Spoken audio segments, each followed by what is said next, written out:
right. මේ අද අපි සාකච්ඡා කරන්න බලාපොරොත්තු වෙමින් ඉන්නේ කවිය, කවි හැඳින්වීම සහ කාව්‍ය අලංකාර. පාඩම සහ පාඩමේ අපිට අවශ්‍ය වෙන්නේ ඇයි මේ පාඩම සාහිත්‍ය පේපර් එකේ මොන වගේ ඉඩක්ද මේ පාඩමට වෙන් වෙන්නේ කියන කාරණා ටික කතා කරන්න කලින් ඔබට මම පණිවිඩයක් දෙන්නම්. ඒ තමයි සැප්තැම්බර් මාසයට අදාළ නිබන්ධ හෙට සිට ඔබට පබාර ආයතනයෙන් ලබා ගන්න පුළුවන්. විශේෂම කාරණාව තමයි, ඒ කියන්නේ මගේ විතරක් නෙවෙයි, ආයතනයේ ඔබ පන්ති යන සියලුම ගුරුවරුන්ගේ නිබන්ධ ඔබට හෙට සිට දින 7ක් හෝ 14ක් එක ආයතනයේ තීරණය කරයි. හෙට සිට දින 7ක් හෝ 14ක් ඇතුළත ඔබට නිබන්ධ ලබා ගන්න පුළුවන්. එතකොට නිබන්ධ ලබා ගන්න ඔන්න අපිත් එක්ක අපේ අර සෙමිනාර් ගෲප්ස් වල ඉන්න දරුවන්ට අපිත් එක්ක දිගට අඛණ්ඩව සිද්ධාන්ත පන්තිත් එක්ක සම්බන්ධ වීමේ අවකාශය අපි උදා කරලා තියෙනවා. ඒ දරුවන්ටත් පුළුවන් ක්ලාස් එකට ගිහිල්ලා ටියුට් එක අරගෙන මට මැසේජ් එකක් දාලා අපේ ස්ථිර WhatsApp group වලට එකතු වෙන්න. එතකොට සිද්ධාන්ත පන්තියටත් ඕගලන්ට එකතු වෙන්න පුළුවන්. මේ පාර ඇතරම පබාරා ආයතනය කියලා කිව්වට ටවුන් එකේ තියෙන පබාරා ආයතනය නෙවෙයි ඔබ ටියුට්ස් ගන්න ඕනි. අර කොස්නතොට පන්සලට එහා පැත්තේ තියෙනවා පබාරා group class center කියලා එකක්. අන්න එතනින් තමයි ඔබට ටියුට්ස් ගන්න අපි අවකාශය ලබා දීලා තියෙන්නේ. හේතුව ඔබව ගොඩගල ටවුන් එකට ගන්න එක අනාරක්ෂිත නිසා රටේ පවතින සෞඛ්‍ය තත්ත්වයත් එක්ක. ඉතින් මම හිතන්නේ රවීන් සර්ගේ, ඊට පස්සේ මගේ, සුජීව සර්ගේ, ගැමුණු සර්ගේ, වීරසිංහ සර්ගේ, ඊට පස්සේ වසන්ත සර්ගේ, විශ්ව සර්ගේ මේ හැමෝගෙම මම හිතන්නේ නිබන්ධ හෙට සිට ඔබට ලබා ගන්න පුළුවන්. එතකොට ඔබ කඩිනමින් ගිහලා ටියුට්ස් ගන්න. මොකද අපි දන්නේ නැහැ රටේ මොන වගේ වාතාවරණයක් උදා වෙයිද කියලා. ඒ නිසා පුළුවන් තරම් පරිස්සමින් වැඩි කල්ලි ගහන්න නැතුව, රංචු ගහන්න නැතුව ඔබ හෝ ඔබගේ වැඩිහිටියෙක් යනවා නම් වඩා සුදුසුයි. වැඩිහිටියෙක් යවලා ඔබගේ ටියුට් අරගෙන එන්න. මොකද සැප්තැම්බර් මාසෙ අපිට වැඩ ගොඩක් සාකච්ඡා කරන්න තියෙන නිසා. හොස්පිටල් එකේ ඉස්සරහා තියෙන එකද? හොස්පිටල් එකේ ඉස්සරහා නෙවෙයි නේද? හොස්පිටල් එකත් පහු කරලා යන්න ඕනි තව පල්ලෙපැද්ද පැත්තට පුතේ. ඒ කියන්නේ බලවින්න පැත්තට. ගොඩකල ටවුන් එක පහු වුණාට පස්සේ තියෙන්නේ පොලිසිය. පොලිසිය පහු වුණාට පස්සේ තියෙන හොස්පිටල් එක.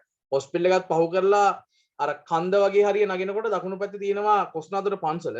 කොස්නාදොට පන්සල පැන්නට පස්සේ හොයාගන්න ලේසි අර කරත්තරෝද දෙකක් දාපු ගේට්ටුවක් තියෙන ගෙයක් තියෙනවා. ඒ තමයි අපේ ධනංජය සර්ගේ ආයතනාධිපතිතුමාගේ ගේ. ඊට එහා පැත්තේ ලොකු බෝඩ් එකක් ගහලා තියෙනවා පබාරා group class center කියලා. අන්න එතනින් තමයි ඔබට නිබන්ධ ලබා ගන්න පුළුවන්. ලීමෝල ළඟදස මම එහෙමනම් දන්නේ නැහැ, මගේ ගෙවල් ගොඩ කියලා නෙවෙයි නිසා කොස්නාතුට පන්සල ගාවට ගිහිල්ලා කාට හරි කියන්නේ ඔය ආයතනයේ නම්බර් එකට කෝල් එකක් දුන්නත් ඕගලන්ට තැනකේ කොස්නාතුට පන්සල ගාවට ගියාම පේනවා. පන්සල ගාවට ගියාම පේනවා group class center එක. එතනින් ගන්න පුළුවන්. ඒ නිසා පුළුවන් තරම් ඉක්මනින් ගිහිල්ලා ටියුට්ස් ගන්න. 10 වසරේ දරුවන්ගේ ටියුට් එකේ අන්තර්ගතය මම එදත් කිව්වා. නාට්‍යවල විකාශනය, කෝලං, සොකරි, ඊට පස්සේ කවි නාටකම්, නූර්ති මේ ඔක්කොම ගැන තියෙනවා. ඉතින් එතනින් පස්සේ ආයි පාරක් සරච්චන්ද්‍ර සර් ගැන තියෙනවා. සරච්චන්ද්‍ර සර්ගේ නාට්‍ය කලාව ගැන තියෙනවා. නාට්‍ය ගැන ලොකු විස්තර ගොඩාක් තියෙනවා. මම එදා ටියුට් එක දාලාත් පින්න ඕගලන්ට. අපි මේ පාර නාට්‍ය ප්‍රවේශය සහ ඉදිරිපෙළ සරච්චන්ද්‍ර ගැන තමයි ඉගෙන ගන්නේ. එතකොට මෙතනින් 10 ශ්‍රේණියේ සාහිත්‍ය සිලබස් එක අවසන් වෙනවා. හැබැයි අවසන් වුණාට අපි මේ මාසෙන් පස්සේ නැවත වතාවක් පුනරීක්ෂණය කරන්න පටන් ගන්නවා සියලුම සාහිත්‍ය පාඩම්. ඉතින් ඔන්න කිව්වා වගේම මම පන්ති කරනකොටත් ඔය පන්ති වහන්න කලින් පන්ති කරනකොටත් මම කිව්වා පුතේ සැප්තැම්බර් මාස වෙනකොට මම ඕගොල්ලන්ගේ සාහිත්‍ය සිලබස් එක අවසන් කරනවා කියලා. කිව්වා වගේ සැප්තැම්බර් මාසෙන් සාහිත්‍ය සිලබස් එක ඔන්න අවසන් කරලා තියෙනවා. රට වැහුවා, රට ඇරියා, කොරෝනා තිබ්බා, කොරෝනා නැති වුණා. කොහොම කරත් අපි අපේ වැඩ කොටස කරලා ඉවරයි. දැන් ඔබට මම සාක්කියෙක් ඔන්න ඔප්පු කරලා තියෙනවා. ඊළඟට ව්‍යාකරණ පාඩම තමයි මේ පාර තියෙන ක්‍රියාපද සහ ක්‍රියාපද වර්ගීකරණ. අපි දන්නවා ප්‍රශ්න පත්‍ර පන්තිදී ගොඩක් ළමයි හිර වෙන ප්‍රශ්න තමයි ක්‍රියාපද කියලා කියන්නේ. ඉතින් ඒකටත් විසඳුම් මේ පාර ටියුට් එකේ තියෙනවා. මේ පාර ටියුට් එකේ 10 ශ්‍රේණියේ දරුවන්ට ක්‍රියාපද වර්ගීකරණය සහ ලෙන අතහැර යාම කියන පාඩම් දෙක තමයි තියෙන්නේ. 11 ශ්‍රේණියේ දරුවන්ගේ ඒගොල්ලන්ටත් ක්‍රියාපද සහ ක්‍රියාපද වර්ගීකරණය වගේම ප්‍රංශ කෙටි කතා කලාව, ගීත මෝපසාන්, ඊට පස්සේ ප්‍රංශ කෙටි කතා කලාවත් එක්ක ලෝකයේ තියෙන කෙටි කතා කලාව කොහොමද විකාශනය වුණේ, කෙටි කතාවක තියෙන ශිල්පීය අංග මොනවද, ඊට පස්සේ දියමන්ති මාලය කියන කෙටි කතාව තමයි අපි මේ පාර සාකච්ඡා කරන්නේ. මට මනින්න ගොඩක් දාලා තියෙනවා. අපි බලමු. අර ලීමෝල ළඟදස ඔව් එතන තමයි කියලා දාලා දිනවා. ඒ කියන්නේ එතන ලියුමක් තියෙනවා කියන එක මම දන්නේ නැහැ පුතාලා. මම දන්නේ එතන එහා පැත්තේ ධනංජයසලා ගේ තියෙනවා. ඊට එහා පැත්තේ කොස්නතර පන්සල තියෙනවා කියලා විතරයි. මොකද මගේ ගෙවල් එහෙ නෙවෙයි. නිසා එතන මේ පොඩි ළමයින්ට ක්ලාස් කරනවා. ඒක මම දන්නවා. ශිෂ්‍යත්ව පොඩි සර් කියලා සර් කෙනෙක් ඉන්නේ. පොඩි සර් තමයි ඒ සර්ගේ ටියුෂන් නම මම හිතන්නේ. ඒ සර්ගේ පන්ති කරනවා හෝ පන්ති තිබ්බා එතන. මම දැකලා තිනවා මම ඉස්සර මම කටවුට් එකක් තිබ්බ ලොකු. ඒක දැන් අපි ආයි පාරක් ගහනවා මේ වැස්සට ඒක කඩාගෙන වැටලා තිබ්බා. මේ ඒක දැන් ආයි පාරක් ගහන්න හදනවා ළමයින්ට මතකද මගේ ගොඩකල ටවුන් එකට එන්ටර් වෙන තැන ලොකු අඩි 10යි 15 සයිස් ලොකු බෝඩ් එකක් ගහලා තිබ්බා. අන්න එතන තමයි ඔය මම කියන්නේ. ඉතින් සර්ට ගෲප් එකක් ගරු කරලා වීඩියෝ දාලා තිබ්බ සර්.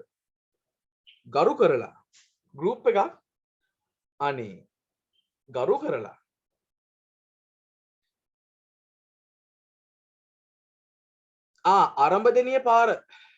ආරම්භදෙනිය පාර ඉස්සරහා කියලා කියනවා. ආරම්භදෙනිය පාර ඉස්සරහා. ආරම්භදෙනිය පාර ඉස්සරහලු තියෙන්නේ. මම ආයි පාරක් කියන්නම්කෝ. දැන් මේක පැටලි සහගතයිනේ ඔයගලන්ට. හරි. මේ හන්ද. ඔන්න දැන් හරියටම පිළිවෙල කරගන්න. හරි. කොලේකුයි පෑනකුයි අරගෙන ඉස්සෙල්ලාම මම මේ දෙන නම්බර එක ලියා ගන්න හැමෝම. විනාඩියක් ඉන්න. ඒක පිළිවෙල කරගෙන අපි විනාඩියක් ඉන්න ළමයි.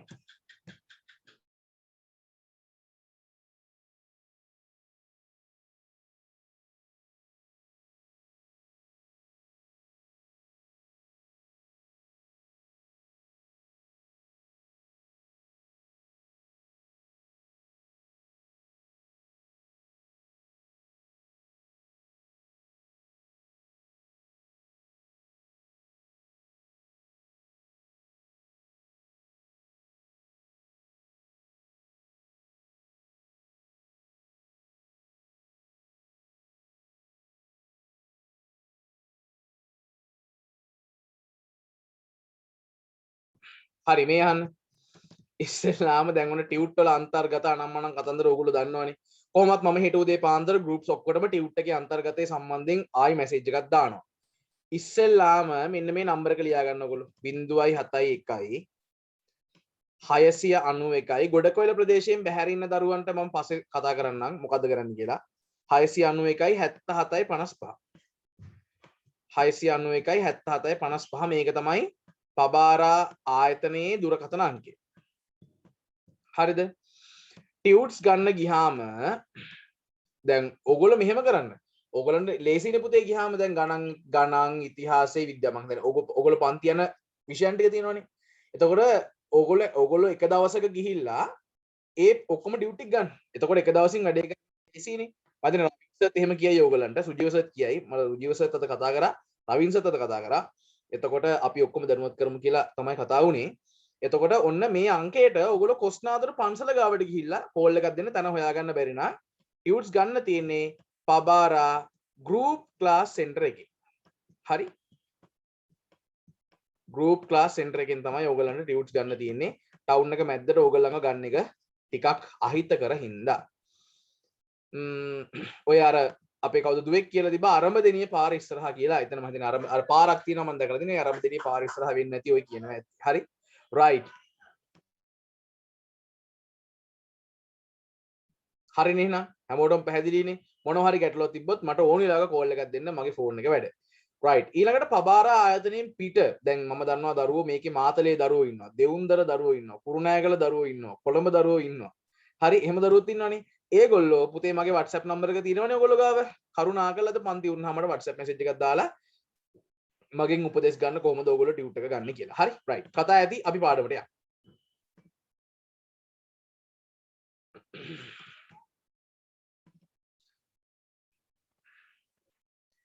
ළමයි මේ මාසේ ලබන මාසේ අපි වැඩ ටිකක් කරන්න බලාපොරොත්තු වෙමින් ඉන්නවා. හරි?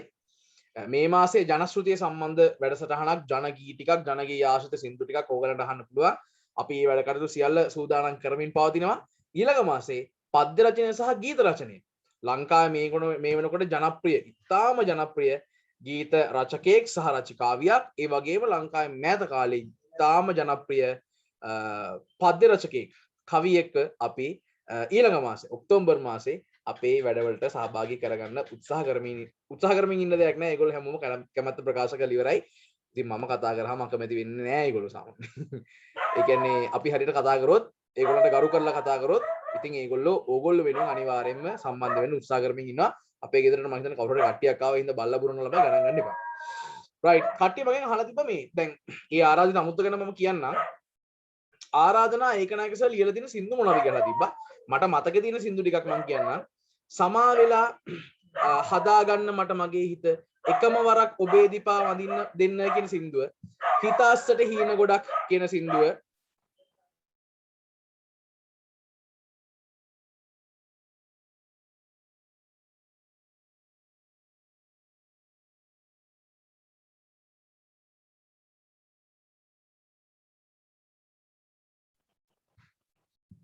ඊට පස්සේ හිතාසට හීන ගොඩක් කුමුදුලියේ සඳේලියේ නැහැවෙනා මගේ කියා ඈත් වෙලා ඔය වගේ සින්දු ගණනාවක් අපි එදාට සාකච්ඡා කරමු මොනවද ලියලා තියෙන්නේ කියලා.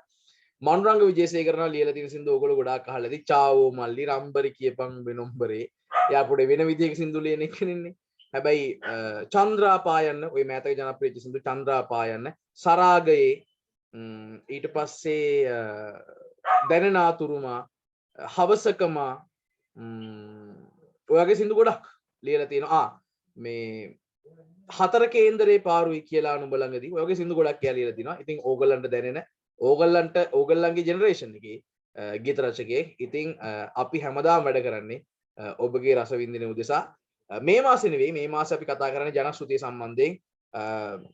කතිකාචාර්ය මහින්ද කුමාර දලුපත, ආචාර්ය ගුණසේන ගුණදාස ගුණසෝමස, ඊට පස්සේ ගිනිකටු බවේ විපුල හාමුදුරුවෝ, ඒ වගේ විදග්ධ පිරිසක් ගෙනල්ලා අපි ජනශ්‍රුතිය සම්බන්ධ වැඩසටහනක් මේ මාසේ කරන්න බලාපොරොත්තු වෙනවා. රයිට්. වෙලෙන් දැන්වීම අවසానයි. අපි පාඩමට එමු.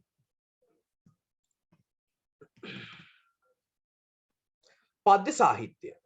දැන් පද්‍ය සාහිත්‍යයට යන්න කලින් මම ඕගලන්ට පොඩ්ඩක් තේරුම් කරලා ඉන්නම් මොකක්ද මේ පද්‍ය කියන්නේ කියලා. හරිද?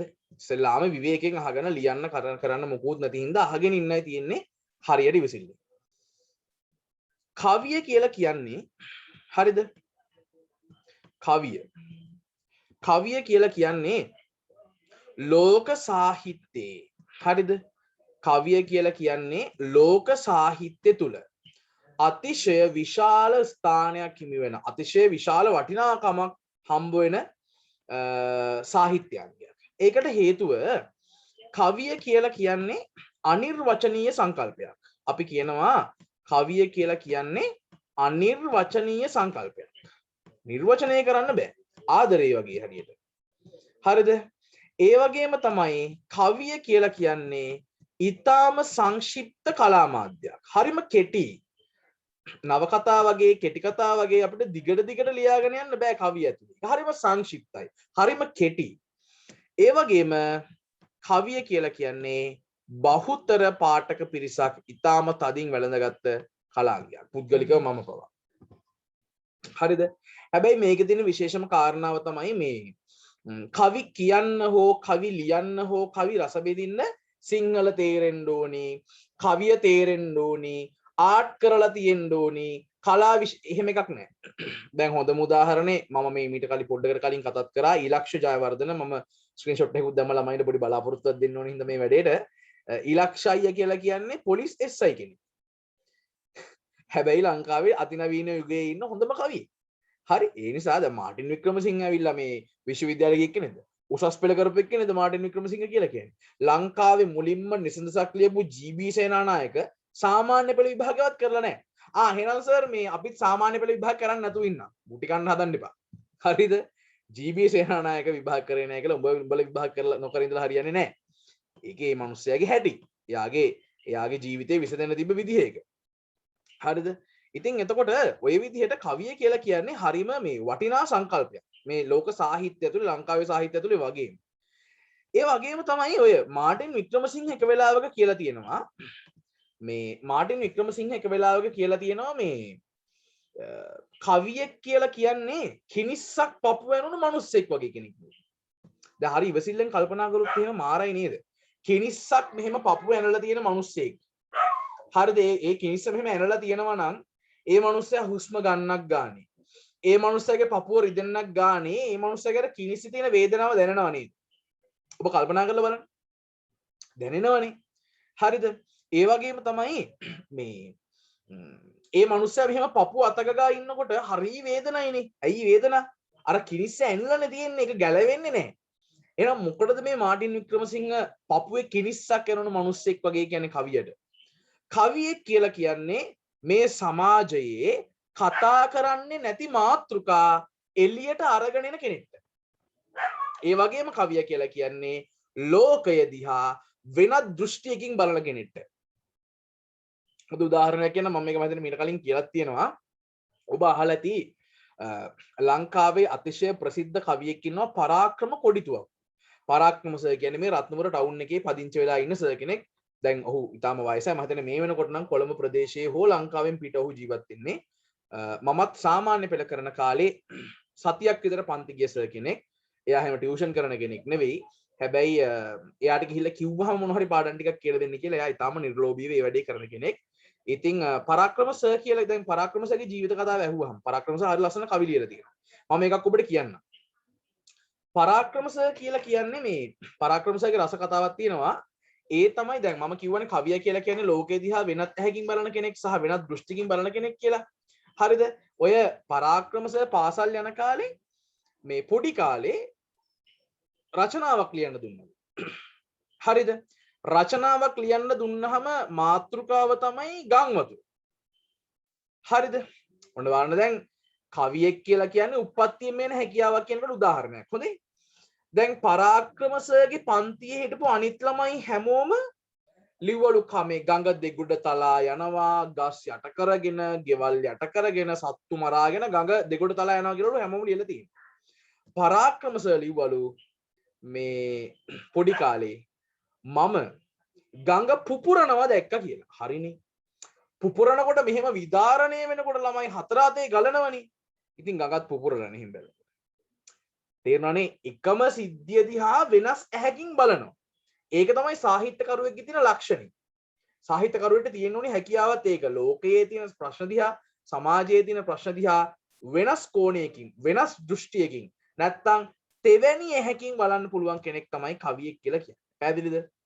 නිකම් මතක් වෙච්ච හින්දා අද අපි කවිය සහ කාව්‍ය අලංකාර ගැනම කතා කරන නිසා මගේ මතකයේ තියෙන මම හොයාගත්ත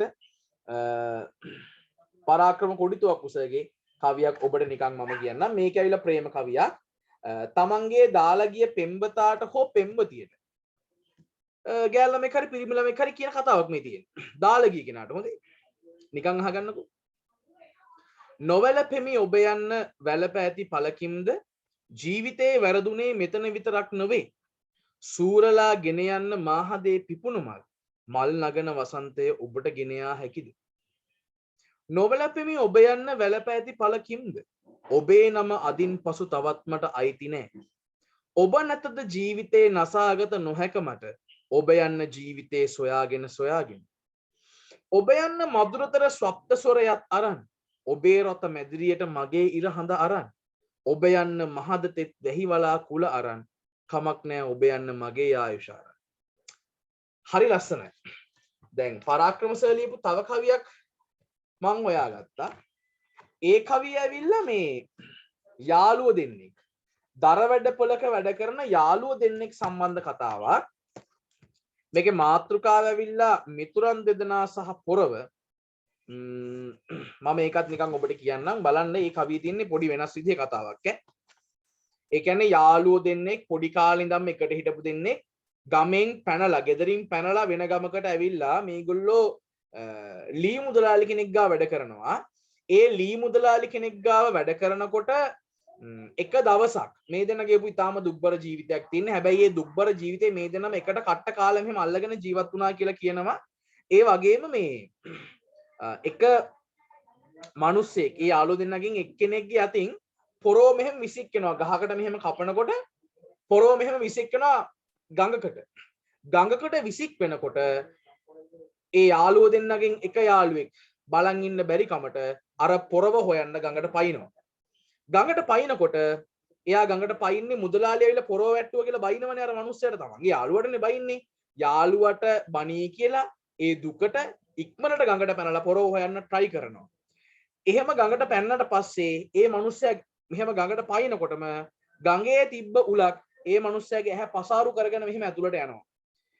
ඉතින් ඔය සිද්ධිය තමයි ඊටාම කම්පනශීලී භාෂාවකින් පරාක්‍රම කුඩිතුවක්ස රචනා කරලා තියෙන්නේ. මං කවිය කියාගෙන යන්නම් ඔබ නිවිහණිල්ල යහගෙන ඉන්න.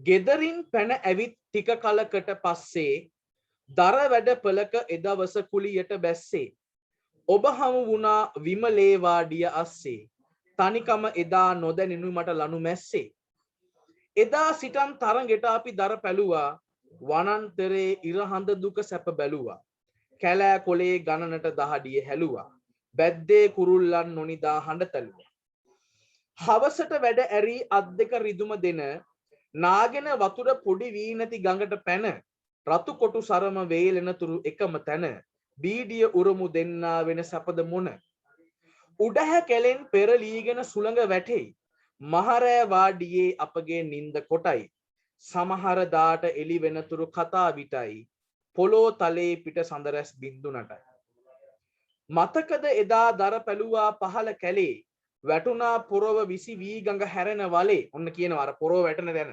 මතකද එදා දර පැලුවා පහළ කැලේ වැටුණා පොරව විසි වී ගඟ හැරෙන වලේ ගඟ හැරෙන වලකට තමයි මෙහෙම වැල්ල තියෙන්නේ මුදලාලිගේ බැනු මෙන්මා තැලෙන වෙලේ පැන්නේ ඔබයි කිමි දෙන්නට ගලන ජලේ මුදලාලි මට පළු යන්න බයිනවා මගේ අතින් පොරව වැටුණා කියලා ඔයා ඒක බලන් ඉන්න බැරුව අර අච්චර සැඩ පහරක් තියෙන ගඟට ඔයා පැන්නා හදිස්සියෙන් ඔබ වතුරෙන් උඩ ආවා අතකින් මුහුණ වහගෙන කෙඳිරිලි ගෑව එකපාරට මෙහෙම අපිට මැවිලා පේනව නේද මේ මනුස්සයා ගඟේ ඉඳන් එකපාරට මෙහෙම උට්ට ඇවිල්ලා මෙහෙම අත වහගෙන මෙහෙන් ලේ විදිනවා අපිට පේනවා හදිස්සියෙන් ඔබ වතුරෙන් උඩ ආවා අතකින් මුහුණ වහගෙන කෙඳිරිලි ගෑවා ගඟ යට උලක් නල ලේ වැදුනා කීවා පීලි ගහන ලේ ඇසකින් විසියුවා කියනකොට නිකන් රෝමකූප කෙලින් එනවා නේද දරලොරියකින් හිස උකුලේ තියාගෙන ආවා වීදියට රෝහල සොයාගෙන මගේ කොටු සරම රතු වියලේ උරාගෙන නුඹ නෑ ඩුවේ කොහොමද දුක දරාගෙන කියනවා මේ මම තමයි දරලොරියක පටවගෙන ඔයාව එක් කරගෙන ආවේ ඔයා ගඟට පැන්නේ මම හින්දා මම දන්නවා ඒක මට දුකයි මට දුක නැත්තේ නෑ හැබැයි ඔයා ඇඬුවේ නෑ ඔයා සමහර විට අඬන්න නැත්තේ මට තවත් දුක හිතේ කියලා වෙන්නේ නැති ඔයා ඇඬුවේ නැත්තේ කොහොමද දුක දරාගෙන හිටියේ ඔයාගේ නළලේ මෙහෙම උලක් කැනිලා ඇහැකින් ලේ විදිනවා ඒත් ඔයා අඬන්න නැතෝ කොහොම හරි හිටියා ඔයාට තියෙන හරි පුදුම යාළුකමක් කියලා මා වෙනුවෙන් එදා ගඟ පතුලේ කිමිද ඔබ හිස ගසා ගත්තේ පොළොවේ කිමද විමලේ මමත් ඔබේ දුක් දහරේ කිමිද දිවි ඇති තුරා එමි ඔබ පසුපස සබඳ ඉතාම ලස්සන කවියක් ඉතින් මම කියමින් හිටියේ කවියෙක් කියලා කියන්නේ සමාජයේ දිහා ලෝකයේ දිහා ප්‍රශ්න දිහා වෙනස් විදිහට බලන කෙනෙක් පැහැදිලිද right අපි දැන් ටියුට් එකට යමු පද්‍ය සාහිත්‍ය ඔන්න ඉස්සෙල්ලාම අපි බලමු කවිය සඳහා ඉදිරිපත් වෙලා තියෙන නිර්වචන කිහිපයක් හරි එතකොට ඔබට දැන් මේ පාඩම රිවිෂන් පාඩමක් විදිහට පුනරීක්ෂණ පාඩමක් විදිහට නැවත වතාවක් මම උගන්වන්න අදහස් කරේ පද්‍ය සම්බන්ධයෙන් තියෙන විචාර ප්‍රශ්න විශේෂයෙන්ම හානා හිය පානාණ්ඩ හැරෙන්දනේ ගුත්තිල වෙනනද මුනි සිරිපා ගංගාවේ සංගීතය හරි ඊට පස්සේ සංදේශ කාව්‍ය වලින් ඔබට 10 11 අවසර තියෙන පාඩම් ඔය හැම එකකම ලියනකොට ඔය හැම විචාර අනිවාර්යම විභාග ප්‍රශ්නනේ ඔය හැම ප්‍රශ්නයක් ලියනකොටම ඔබ අනිවාර්යෙන් හරියටම දැනගෙන ඉන්න ඕනි මොකක්ද උපමාලංකාරයක් කියන්නේ මොකක්ද රූපකාලංකාරයක් කියන්නේ මොකක්ද උත්ප්‍රේක්ෂාලංකාරය මොකක්ද අනුප්‍රාසය මොකක්ද උත්ප්‍රාසය මොකක්ද අතිශයෝක්තිය මොකක්ද ස්වභාවෝක්තිය මොකක්ද අල්පෝක්තිය ඔක්කොම දැනගෙන ඉන්න ඕනි එතකොට මේ ගැන නිවැරදි අවබෝධයක් ඔබට ලැබිලා නැත්නම් ඔබට සාර්ථකව ඒ වගේ ප්‍රශ්න වලට පිළිතුරු ලියා ගන්න බැරි වෙනවා. ඉතින් ඒ ගැටලුවට විසඳුමක් තමයි අද අපි සාකච්ඡා කරන්නේ. විශේෂයෙන්ම දැන් අපි ඊළඟ පාඩම දැන් ඔබ හෙට ගිහින් ටියුට් ගත්තට පස්සේ හෙට ඉඳන් දිගට හෙට ඉඳන් දවස් 10ක් විතර මං හිතන ටියුට්ස් දේවි. ඒ දවස් 10 තුළ ඔබ ටියුට් ගත්තාම ඔබටම පෙනෙයි. දැන් අපි සාකච්ඡා කරන්නේ ලෙනාත හැරයාම පාඩමනේ. ලෙනාත හැරයාම පාඩම නාට්‍ය කෘතියක් වුණාට නාටකයක් වුණාට ඒකෙදිත් අපිට කාව්‍යාලංකාර ඕනි වෙනවා. නිසා මේ පාඩම ඉතාම ඉවසිල්ලෙන් උමනාවෙන් අහගෙන ඉන්න. පද්‍ය සාහිත්‍ය කවිය සඳහා නිර්වචන කිහිපයක්. ඉස්සෙල්ලාම කියලා තියෙනවා එකක් මොකද්ද? ශබ්දාර්ථව සාහිත්‍යව කාව්‍ය. ශබ්දාර්ථව සාහිත්‍යව කාව්‍ය. මොකක්ද ඒකේ තේරුම? මේ බලන්න. ශබ්ද අර්ථ දෙකෙන් යුක්ත වූයේ මේ ශබ්ද අර්ථ දෙකෙන් යුක්ත වූයේ කාව්‍යයි. ශබ්ද අර්ථ දෙකෙන් යුක්ත වූයේ කාව්‍යයි. ශබ්ද අර්ථ දෙකෙන් යුක්ත වූයේ කාව්‍යයි. ඊට පස්සේ කියනවා වාක්‍යයන් රසාත්මකන් කාව්‍යයන් රසවත් වැකිය කවියකි. ඕනි. රසවත් වැකිය කවියයිලු. රසවත් වාක්‍යයක් කවියක් කරන්න පුළුවන්. හරිනේ ඉන්න. හරිද? උදාහරණයක් කියන්න. මේ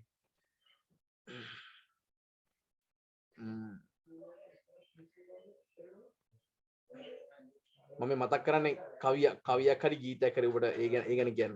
වාක්‍යයන් රසාත්මකන් කාව්‍යයන්. අපි හිතමු මෙන්න මෙහෙම මේ විශාල කතාවක්. හරිද? විශාල කතාවක්. හැබැයි ඊටාම සරලව කියන්න පුළුවන් සමහර ගීත තියෙනවා. උදාහරණයක් ඔබ අහලා ඇති පණ්ඩිත් අමරදේවයන් ගායනා කරන සන්නාලියනේ සන්නාලියනේ කාටද ඇඳුම වියන්නේ කියලා සින්දුවක්. ඔබ අහලා බලන්න. ඒක තියෙන්නේ කාන්තාවකගේ ජීවිතේ ඉපදීම, තරුණ වියටපත් වීම, විවාහ වීම සහ මරණයටපත් වීම කියන දීර්ඝ කාලීන කතන්දරයක්. ඒක ඊටාම රසවත් සහ ඊටාම කෙටියෙන් ඊටාම මේ කෙටියෙන් කියලා තියෙනවා. හරිද? තව ඉස්සරහට යනකොට මම තව ගීත මතක් කරගන්න. දැම්මම හොඳ ගීතයක් දැම්මොත් එහෙම කතා කරන්න දේවල් තියෙනවා. ඉතින් ඔහොම යන්කෝ ඉස්සරහට කියනවා රසවත් වැකිය කවියයි. ඒක කියලා තියෙන විශ්වනාථ සාහිත්‍ය දර්පණ කියන පොතේ තමයි ඒක තියෙන්නේ. ඒක කියනවා රමණීයාර්ථ ප්‍රතිපාදක ශබ්ද කාව්‍යයන්. රමණීය අර්ථ ප්‍රතිපාදනය කරන පදේ කවියයි. කවි කියවුවහම රමණීය අර්ථ ජනනය වෙනවා.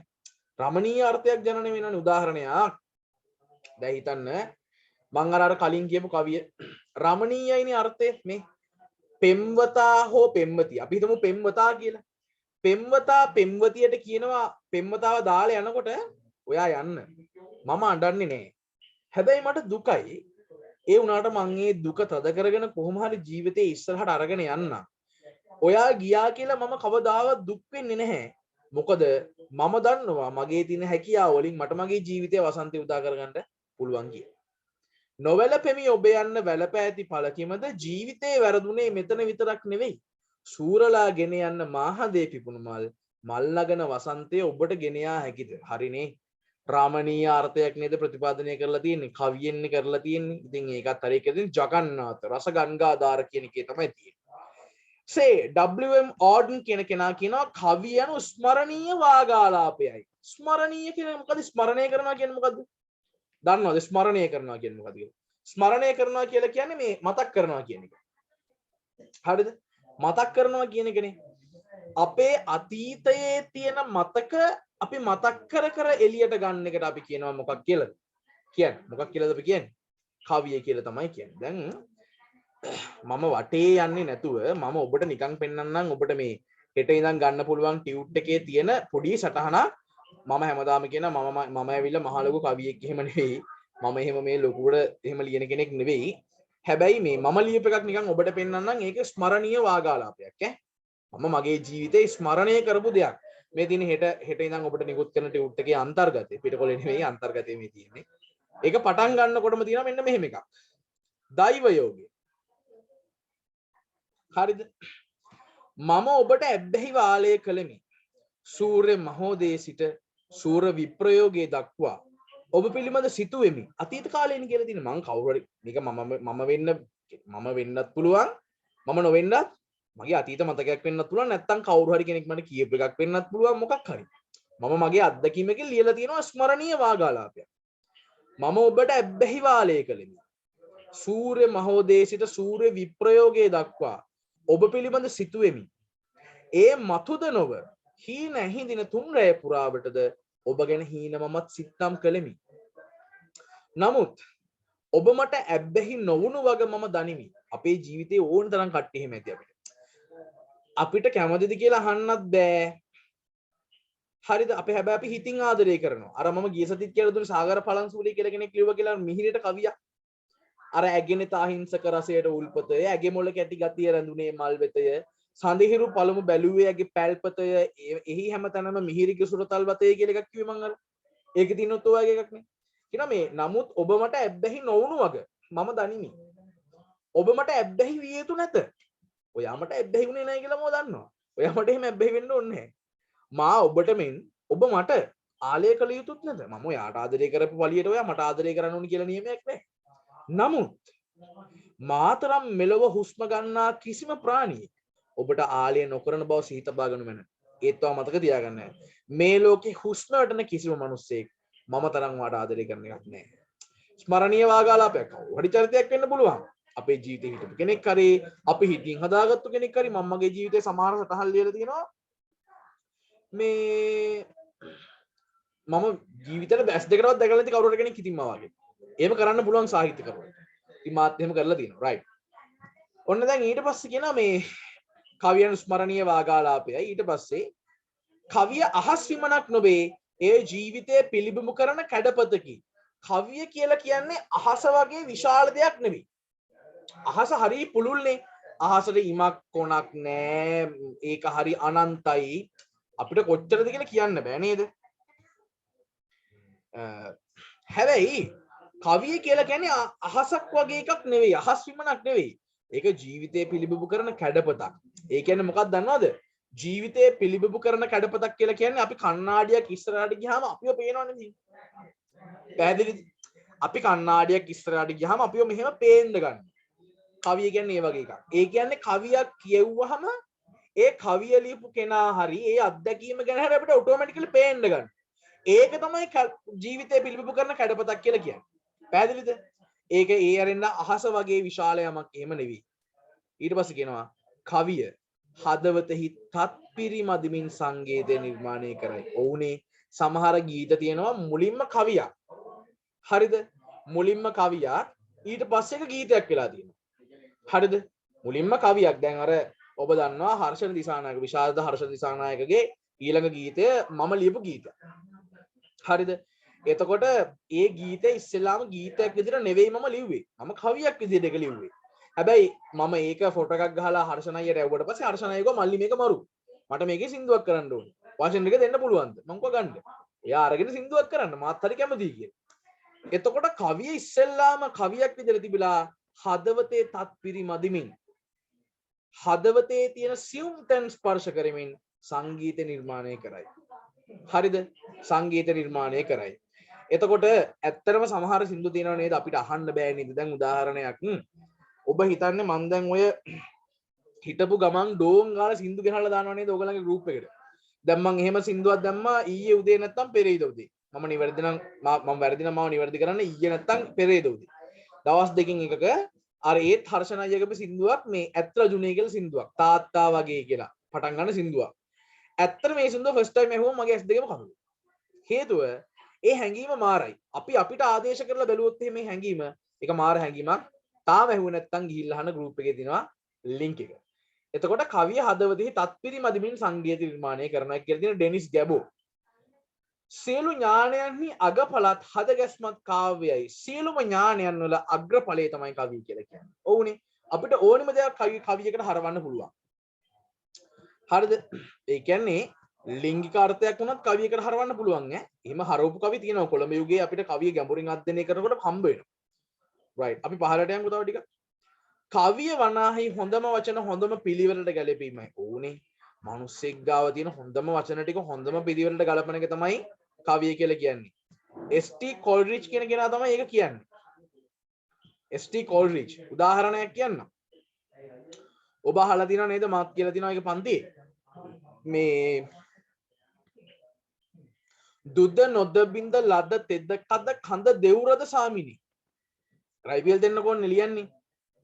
රයිපීඑල් දෙන්නකෝන් ගාව තියෙන හොඳම වචන ටිකක් හොඳම පිළිවෙලට දාලා තිනවා. හරිම තැනට දාලා තියෙනවා. දුද්ද නොදබින්ද ලද්ද තෙද්ද කද කඳ දෙව්රද සාමිනි. දයනු ගොඩාක් ඇහෙන විදිහට එයා වචන ටික පෙළ ගස්සලා තියෙනවා. ඉතින් එස්.ටී. කොල්රිච් කියප එක හරි තමයි. කවි යනු නිරුත්සාහිකව ගලා එන ප්‍රබල හැඟීම්ය. කවි යනු නිරුත්සාහිකව උත්සාහිකව නෙවෙයි. නිරුත්සාහිකව. දැන් ඇත්ත තමයි. සමහර වෙලාවට මමත් ලියලා තියෙනවා ලියලා ඉවරනකොට තමයි දන්නේ අම්මට සිනි මම මොකක් හරි එකක් ලියලා නේ. නිරුත්සාහිකව ගලා එන සමහරවල් පාන්දර 2ට 3ට 4ට එකපාරට හැරෙනවා. ඒ ඇහැරෙන්නෙම මොනවා හරි එකක් ඔලුවට ඇවිල්ලා. එතකොට කරන්නේ ටක් ගාලා ඇඳෙන්න නැගිටලා එනවා මෙතෙන්ට ඇවිල්ලා මගේ වෙනම ලියන කියන ටිකක් තියෙනවා. ඒකේ කොහේ හරි ලියනවා. ඊළ පහුවදා උදේට නැගිටලා බලනවා මොකද්ද මේ ලියලා තියෙන්නේ කියලා. ඊට පස්සේ ඒක පිළිවෙල කරනවා. එතකොට නිරුත්සාහිකව තමයි ප්‍රබල හැඟීම් ගලාගෙන ඉන්නේ කවියකට. මතක තියාගන්න උත්සාහ කරලා කවි ලියන්න බෑ. හිතන්නකෝ දැන් මම හිතා ගන්නවා හරි. මම මේ පන්ති ඉවර කරලා මට රෑ 9:00ට 9:00ද 11:00 ආයි පන්තියක් තියෙනවා. උසස් පෙළ පන්තියක්. ඒක ඉවර කරලා මම හරියටම 11:45ට වාඩිලා කවියක් ලියනවා. එහෙම ලියන්න පුළුවන් රචනා. කවි එහෙම ලියන්න බෑ. හැම වෙලේම කවියට ගැළපෙන දේවල් එන්නේ නැහැ. දැන් ওই සමහර දරුවෝ මට කියනවා සර් මට කවියක් ලියලා දෙන්නකෝ අරකට. එහෙම එකපාරට කවි ලියන්න බෑ. හරි අමාරුයි එහෙම කවි ලියන්න. කලින් කිව්වොත් ටයිම් අරගෙන ලියන්න පුළුවන්. පැහැදිලිද? ඕනි කවියෙක් එහෙමයි. ඔක්තෝබර් මාසේ කවිය ගැන තියෙන වැඩසටහනේදී ඒන කට්ටියත් ඕගලන්ට ඕකම කියයි. ඉතින් කියනවා කවිය වනාහි හොඳම වචන හොඳම පිළිවෙලට ගැලපීමයි කියලා. ඊට පස්සේ කිව්වා කවියනු නිරුත්සාහිකව ගලා එන ප්‍රබල හැඟීම් කියලා. විලියම් වර්ඩ්ස්වර්ත් තමයි ඒක කියන්නේ. සැමුවෙල් ජොන්සන් කියනවා සතුට සහ සත්‍ය මුසු කරන කලාව කවියයිලු. සතුට වගේම ඇත්ත එකන මුසු කරන කලාවලු මොකක් කියලා කියන්නේද? කවිය කියලා කියන්නේ. හරි? කවිය කියලා කියන්නේ. ඊළඟට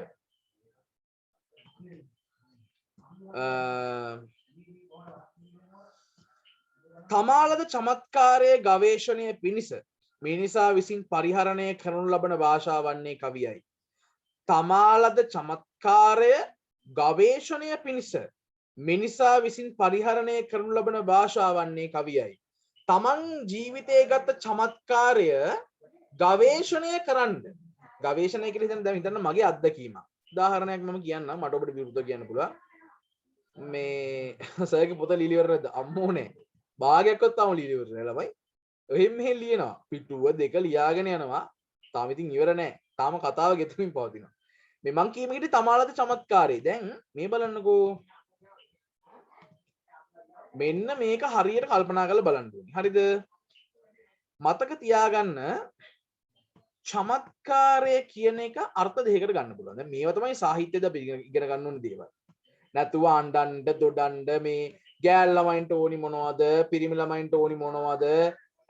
වැලපි ඒක නෙවෙයි කතන්දරේ. හරිද? මේ ඒක නෙවෙයි. හරිද? මේ චමත් දැන් සාහිත්‍යයේද අපි ඉගෙන ගන්න ඕනේ ගැඹුරු විෂය කරුණු තියෙනවා. චමත්කාරය කියලා කියන එකේ කොටස් දෙකක් තියෙනවා. එකක් තමයි සතුටට කවිය මේ චමත්කාරය අපිට බලන්න පුළුවන්. සතුට දිහා බලලා. අනිත් එක දුකට. හරිද? උදාහරණයක් හිතන්න. දැන් කවුරු හරි ගෑල් ළමෙක් කවි ශාලා දිනවස එක්සෑම් එකේ ලකුණු දුන්නේ නැහැ නේද තාම කියලා. නෑ දුන්නේ නැහැ. ඒකට හේතුව මම එදා කිව්වා ලකුණු දුන්නට වැඩක් නැහැ. මට තෑගි ටික ඔයගොල්ලන්ට දෙන්න ඕනේ. තෑගි ටික දෙන්න දැන් 13 වෙනකන් ඉන්න බෑ. අපි හිතේ 6 වෙනිදා දෙන්නන ලකුණු නේද? දැන් 13 වෙනකන් ඉන්න වෙනවා. 13 රට ඇරියත් නැතත් ඕනි ස්ථිර වශයෙන් කියනවා 13 රට ඇරියත් නැතත් ඕනි දෙයක් කරගන්න කියලා මම ලකුණු ටික එළියට දානවා. එහෙම වුණොත් තෑගි ටික රට ඇරියට පස්සේ දෙන්න කොහොමද දෙනවනේ මං අනිවාර්යෙන්. ඒ නිසා මේ ඒකේ දුරදර රඟද කියන එක ප්‍රශ්නයක් නෙවෙයි. කොහොමත් තෑගි මම එවන්නේ මම ගෙදරට ගෙනල්ලා දෙන්නේ නෑ ළමයි. මම ඒක ඔබට තැපැල් මාර්ගෙන් තමයි එවන්නේ. හැබැයි තැපැල් මාර්ග වැඩ කරන්නත් රට ඇරලා තියෙන්න එපා. ඒකනේ ගැටලුව වෙලා තියෙන්නේ. ඒ නිසා හැබැයි 13 වෙනිදා රට ඇරියත් නැතත් 13 රෑ හෝ 14 මම අනිවාර්යයෙන්ම එක්සෑම් එකේ ලකුණු ටික ඔක්කොම එළියට දානවා. එතකොට හරි. right? එතකොට මං හිතන්නේ මං මේට කලින් එක මතක් කරා. right. දැන් මං කියමින් හිටියේ මේ රවිදු හරිද මොකද ඔන්ලයින් ඕඩර්ස් වැඩ කරනවද? පොත් ගෙන්නන්නද? ඔන්ලයින් ඕඩර්ස් නම් වැඩ කරන ඕන වෙලාවක හැබැයි ගෙදරට එන්නේ නැති ප්‍රශ්න තමයි තියෙන්නේ. මොකද හේතුව දැන් කොරියර් චාර්ජ් කියන්නේ සමහරලාට කොරියර් එකේ වැඩ කරන අයට කොවිඩ් හැදිලා තියෙන්න පුළුවන්. නැත්නම් පොත් ගබඩාවේ කියන්නේ අපි පොත් ඕඩර් කරන කම්පැනි අයට දැන් එහෙම එකක් වුණා. ඇත්තට මම පොත් වගේක් ඕඩර් කරලා කියන මගේ මේ පුද්ගලික පරිහරණයට මට තාම මේ පොත හම්බුන්නේ නැහැ. පොත් පහක් ඕඩර් කළා දැන් මාසෙකටත් වැඩි තාම හම්බුන්නේ නැහැ. එකක් ඒ කම්පැනි එකේ දෙන්නට කොවිඩ් හැදලා කම්පැනි වහලා තිබ්බ සති ගාණක්. ඉතින් ඔය වගේ ප්‍රශ්න. ඒ නිසා මේ කාලේ සාමාන්‍යයෙන් ඔන්ලයින් ගෙන්නන්නෙත් නැහැ. මේ ඔක තමයි තියෙන ගැටලුව. හරි. දැනට වැඩිම ලකුණු 57. තාම එතනින් එහාට ගිහිල්ලා නැහැ කවුරුත්. දැනට වැඩිම ලකුණු 57. දැන් මං කියමින් හිටියේ දැන් හිතන්න කවුරු හරි ගෑල් ළමෙක්. තේරෙනම තැනකින් මං ගන්නම්කෝ. කවුරු හරි ගෑල් ළමෙක් මතකේ ආලුණා. එමිට එතකොට ඒක චමත්කාරයක් සතුට සම්බන්ධයෙන්. හරිද? ඒක චමත්කාරයක් මොකක් සම්බන්ධයෙන්ද? සතුට සම්බන්ධයෙන්නේ. එතකොට මම සතුටට කවි ලියනවා. යාට මම එක එක જાතිය කවි ලියනවා. හරිද? එතකොට මම එක එක જાතියේ මේ ශාලක අහලා දෙන 100 දෙන්නේ. පුතා මට තේරෙන්නේ නැහැ මොකක්ද ඔයා කියන්නේ කියලා. 100ෙන්ද ලකුණු දෙන්නේ කියලා දහන්නේ. එක්සෑම් එක ලිව්වා නම් ඒ ප්‍රශ්නේ අහන්නේ නැහැ සාමාන්‍යයෙන්. දන්නවා මුළු ලකුණු 60යි තියෙන්නේ කියලා. ප්‍රශ්න 60යි පුතා තිබ්බේ පේපර් එකේ. හරි ප්‍රශ්න 60යි තිබ්බේ 60ෙන් තමයි ලකුණු දෙන්නේ. පුතා එක්සෑම් එක ලිව්වේ නැද්ද කොහෙද මට මතක නැහැ ඔයාගේ නම. ඒ වින්ද වෙන්න ඕනේ ප්‍රශ්නේ අහන්නේ පුතා 100ෙන් නෙවෙයි ලකුණු දෙන්නේ 60යි. ප්‍රශ්න 60ක් තිබ්බේ. හරි. එතකොට ඔන්න ඒක සතුට සම්බන්ධයෙන් අත්දැකීමක් නේ. මම එතකොට සතුටට කවි ලියනවා. දැන් ඒ ගෑල්ලමම දාලා ගියා. ඔන්න දාලා ගියාම ලියනවා දුකට එක එක ඒවා. ඒ චමත්කාරය මොන සම්බන්ධයකද කියන්නේ? දුක සම්බන්ධ එකක්. එතකොට කියන තනි වෙන්නට මගේ ලොවේ පුරුදු පාළුවෙන් රැගෙන යන සොඳුරිය ඔබ සුවඳ මා ළඟින් එක එක ඒවා කියනවා. වියෝ වූ පසුවයි දැනෙන්නේ ප්‍රේමයේ අභිමන් එක එක ඒවා කියනවා. හරි. ඉතින් ඒ නිසා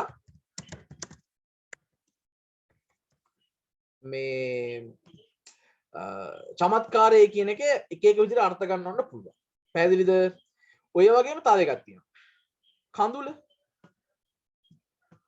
කඳුල ළමයි. දැන් කඳුල කියන එක සතුටු කඳුලුත් කියන්නේ. සතුටු කඳුලුත් තියෙනවා. ඒ වගේම දුකටත් කඳුළු එනවා. පැහැදිලිද? සතුටටත් එනවා දුකටත් එනවා.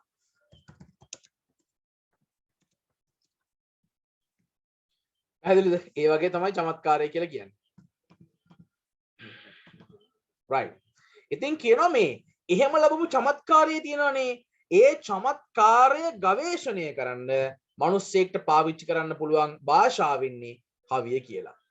මම නිකන් කියන්නම් මම ඒකට හොයාගත්ත නිකන් උදාහරණයක් මම කියන්නම්. මේ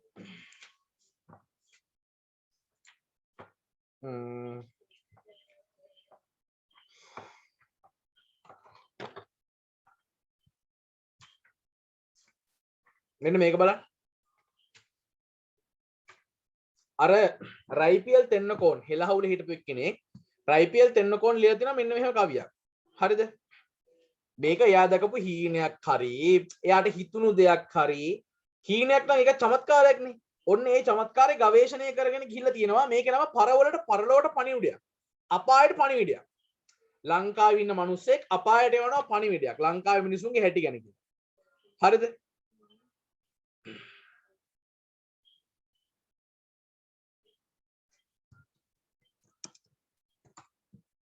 ඔන්න බලන්න මම කියනවා මේ ඒක නිකන් හින අමුතු නිකන් අර වැඩි හිටියෙක් කියන විදිහට කියන්න ඕනේ. එතකොට තාගේ දැනෙන්නේ හොඳේ. ළඟදී ඔය පලාතෙන් බැල්මලා මේ රටේහි උපදින අය ඇත්නම් කාර්යයක් මං කියන්නම්. දැන් අපායට ගිහිල්ලා කියනවා මේ අපේ පැත්තෙන් මේ අපේ ලංකාව පැත්තෙන් ওই පැත්තේ කවුරු හරි ඉපදෙනවා නම් ඔන්න ඉපදෙන්න කලින් මම පොඩි දෙයක් කියන්නම්. කලදී අපිට කිව්වේ නෑ කියා ඊට පස්සේ වැරදි කියනවාටයි කල්තියා මේ කියන්නේ. මේ ඉපදුනාට පස්සේ අපිට එහෙම දොස් කියාගෙන ඉන්න එපා අපි කිව්වේ නෑ කියලා. ඔන්න දැන් කලින්ම කියලා තියෙනවා. දැන් කියනවා රට බොහොම අසාරයි. ඉන්න උන්ගේ තිකාරයි. පිට ඔපේට සූරයි. කම්මැලි බාර දූරයි. හරිනේ. රට බොහොම අසාරයි. ඉන්න උන්ගේ තිකාරයි. මිනිසුත් අර තනිකර පිස්සු. ඇඳිරි නීති දැම්මම පාරේ ඇවිදින ඔහේ. වැඩකට යනවා නම් කමක් නැහැ. ඔහේ ඇවිදින්නේ මොකටද? වැක්සින් ගන්න ගියාම තුරුල් වෙලා ඉන්නේ පොලිමේ. හරිද? අටපහ නොම තේරෙයි. වල් සිරිත් පාර බේරෙයි. පිටරටට වදාරයි කාපු දේවත් මමාරයි. ගතසිත නැත උස්සා ආදි ඇත්තන් විලස්සා. අතපය හොල්ල වැඩක් කරන්න බෑ පරණ කාලේ මිනිස්සු වගේ. ඔක්කොම නිකන් අර ෆ්‍රිජ් එකෙන් අරන් වගේ ඉන්නේ. එයිනි නොරට වැස්සාගෙන් කෑම රිස්සා. හරිනේ. ඒනි නොරට වැස්සාගෙන් හිඟා කෑම රිස්සා. පිටරට වලින් කොච්චර ණය ගන්නවද? මේ කියන්නේ ඒනි නොරට වැස්සාගෙන් හිඟා කෑම රිස්සා. පුටුව පිටම රස්සා වෙන්ට නම් සී පරිස්සා. මේ ඇඟ මහන්සි කරලා රස්සා කරන්න කැමති නෑ. පුටුව කුට්ටේලා රස්සා කරන්න දිනනවා නම් අන්න ඒකට තමයි කැමති. පුටුව පිටම රස්සා වෙන්ට නම් සී පරිස්සා. විය යුතුය සුදුස්සා වී මෙහෙන්ට ලිස්සා. ඔය පැත්තෙන් කවුරු හරි කෙනෙක් මෙහෙට එවනවා නම් පොඩ්ඩක් කල්පනා වෙන්න මේ පැත්තේ ඉන්න ඔන්න වගේ මිනිස්සු පැහැදිලිද? එතකොට දැන් එයා හීනෙන් දැක්ක දෙයක් හරි මොකක් හරි එයාගේ චමත්කාරයේ ගවේෂණය කරන්න එයා පාවිච්චි කරලා තියෙනවා. මේ ඕජිත් මේ ක්ලාස් එක මාරයි. thank you. මේ තමානද චමත්කාරය පරිහරණය කරන්න ගවේෂණය කරන්න දාගෙන තියෙන දේ තමයි භාෂාව කියලා කියන්නේ. හරිද? ඒක මාර දෙයක්. ඉතින් ඔය විදිහට කවිය සම්බන්ධ නිර්වචන අපිට සාකච්ඡා කරන්න පුළුවන්. දැන් අපි හිමින්සරේ යමු. කාය අලංකාර කියන්නේ මොනවද කියලා ඉගෙන ගන්න කලින් කවියක මූලිකාංග කියන්නේ මොනවද කියලා බලන්න. දැන් මෙන්න මේක හොඳට අහගන්න. හොඳේ. කවිය බිහිවන්නේ කිසියම් තේමාවක් හෙවත් වස්තු විෂයක් පදනම් කරගනිමිනි. කවියක් බිහිවීමට මූලික වන දේ හැඳින්වීම සඳහා තේමාව, වස්තු විෂය, අනුභූතිය, ප්‍රස්තුතය, වස්තු බීජය, නිමිත්ත සහ අත්දැකීම යන පද භාවිත වේ. ඔව්. කවිය බිහි වෙන්නේ කිසියම් තේමාවක්. නැත්තම් අපි ඒකට කියනවා මොකක් කියලාද? කො කියන්නේ? වස්තු විෂයක් පදනම් කරගෙන. හරිද? එතකොට කවියක් බිහිවීමට මූලික වන දේ හැඳින්වීම සඳහා තේමාව, වස්තු විෂය, අනුභූතිය, ප්‍රස්තුතය, වස්තු බීජය, නිමිත්ත, අත්දැකීම කියන වචන පාවිච්චි වෙනවා. හරිද? එතකොට දැන් ඇත්තනේ කවියක් ලියන්න ඕනිම කෙනෙක්ට තේමාවක් ඕනිනේ. මාතෘකාවක් එපා කවියක් ලියන්න. නැතුව නිකන් හිතුමතේට කවි ලියන්න බෑනේ. එතකොට අන්න ඒවට අපි කියනවා මොනවා කියලාද? තේමාව, එහෙම නැත්නම් වස්තු විෂය, නැත්නම් අනුභූතිය, ප්‍රස්තුතය, වස්තු බීජය, නිමිත්ත, අත්දැකීම. ඔය හැම එකකින්ම අපි කියන්නේ මොකද්ද? කවියක් ලියන්න පදනම් වෙන වස්තු විෂය ගැන. පැහැදිලිද? එතකොට මේ වස්තු විෂය එක එක જાතිය වෙන්න පුළුවන්. ඒ වස්තු විෂය එක එක જાතිය වෙන්න පුළුවන්. එක එක අත්දැකීම් වෙන්න පුළුවන්. මට මගේ පුද්ගලික අත්දැකීමක් වෙන්න පුළුවන්. මගේ බාහිර අත්දැකීමක් වෙන්න පුළුවන්. මොකක් හරි වෙන්න පුළුවන්. ඒ කිසි ගැටලුවක් නෑ. හරිද? එතකොට ඔන්න දැන් ඊළඟට අපි පහලට එනවා. දැන් කවියක මූලිකාංග. කාව්‍ය ආකෘතිය. කවියක් බාහිරට දිස්වන ආකාරය කවියේ ආකෘතිය ලෙස හැඳින්වේ. මූලික වශයෙන් කාව්‍ය ආකෘති දෙකක් නූතන කවිහු භාවිත කරති. මේ බලන්න. මූලික වශයෙන් කාව්‍ය ආකෘති දෙකක් තියෙනවා. හොඳේ. එකක් තමයි සඳැස්. හරිද? අනිත් ආකෘතිය තමයි නිසඳැස්.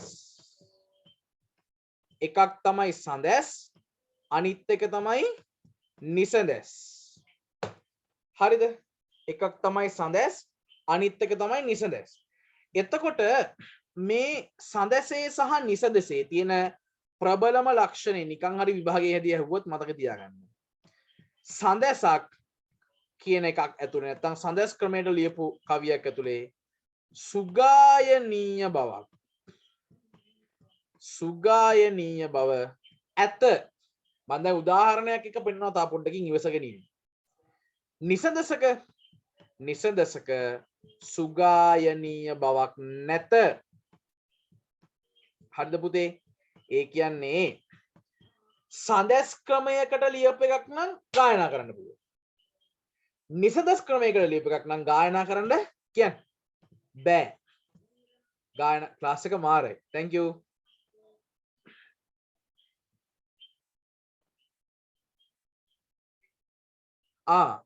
අමාදි අහලා තියෙනවා. අමාදි කියලා කියන්නේ මේ අර මගේ 10 වසරේ මුල් කාලේ හිටපු දුවෙක් මං හිතන්නේ. එයාට පන්ති දෙකක් හැප්පිලා ඊට පස්සේ පන්තියට එන්න හම්බුනේ නැහැ. මම දැන් ආයෙ අපිත් එක්ක එකතුලා තියෙනවා අමාදි. ඒ අමාදි නම් මේ එහෙම නැත්තම් වෙන අමාදි කෙනෙක් නම් මට කියන්න කවුද කියලා. සර් මැරයින් බයොලොජි ගැන අහලා තියෙනවා පොඩ්ඩක් කියන්නකෝ. පාඩමේ ඉවරලා හරි කමක් නැහැ. මැරයින් බයොලොජි ගැන මට යම් තරමක දැනුමක් තියෙනවා. හැබැයි මම ඒක ගැන හොයන්නම්. හොයලා ඔබට මම ප්‍රශ්න පත්‍ර පන්තිදී අනිවාර්යයෙන්ම ගොඩක් විස්තර කියන්න. අනිවාර්යෙන් ඈ. ෂුවර් එකටම කියන්න. හරි අමාදි සාදරයෙන් පිළිගන්නවා. රයිට්. දැන් ඔන්න මම දැන් උදාහරණයක් පෙන්නන්න. හරිද? ඉස්සෙල්ලාම කියලා ඉන්නකො තව පොඩි දෙයක්. ඔබ දන්නවද ඉස්සෙල්ලාම ලංකාවේ නිසඳසක් ලිව්වේ කවුද කියලා? දන්නවනම් කියන්න බෑ. ඉස්සෙල්ලාම කවුද ලංකාවේ නිසඳසක් ලිව්වේ? දෙන්න බලන්න උත්තර. මං ඔහොම වතුර එකක් බොනකම් ඕගොල්ලෝ chat එකට දාන්න බෑ දන්නවනම්.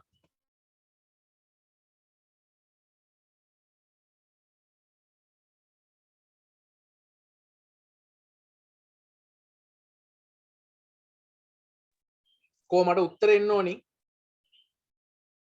ලංකාවේ ඉස්සෙල්ලාම නිසඳසක් ලිව්වේ කවුද කියලා දන්නවනම් කියන්න බෑ.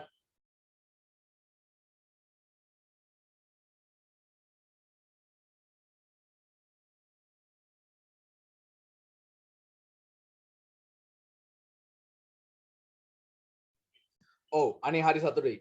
ගොඩක් දරුවෝ හරි උත්තරේ දීලා තියෙනවා. good. ලංකාවේ ඉස්සෙල්ලාම නිසඳසක් ලිව්වේ. හරි. ලංකාවේ ඉස්සෙල්ලාම නිසඳසක් ලිව්වේ ළමයි GB Senanayake. GB Senanayake. GB Senanayake ලියනවා පලිගැනීම කියලා පද්‍ය පන්තියක්. ඔන්න දන්නේ නැත්නම් අහගන්න. පලිගැනීම. ඒ පලිගැනීම කියන පද්‍ය පන්තිය රුව දැකීම මම ඔබ නොදුටිමි වගේ කෙටි කතා කෑල්ල තියෙනවා. එන්නේ ඒ කෙටි කතාවල නිසඳස් වල ලක්ෂණ තිබ්බා. අපි ඉංග්‍රීසි වලින් කියනවා ඒවට ෆ්‍රී වර්ස් කියලා. නිසඳස් වල අපි කියනවා ඉංග්‍රීසි වලින් මොනවා කියලාද? ෆ්‍රී වර්ස් කියලා. ඔය ෆ්‍රී වර්ස් වල තියෙන ලක්ෂණ free worse the qualities of free verses. ඒවා තියෙන ලක්ෂණ මේ GB සේනානායක පලිගැනීම කියන පොතේ තිබ්බ නිසඳස් වල තිබ්බා.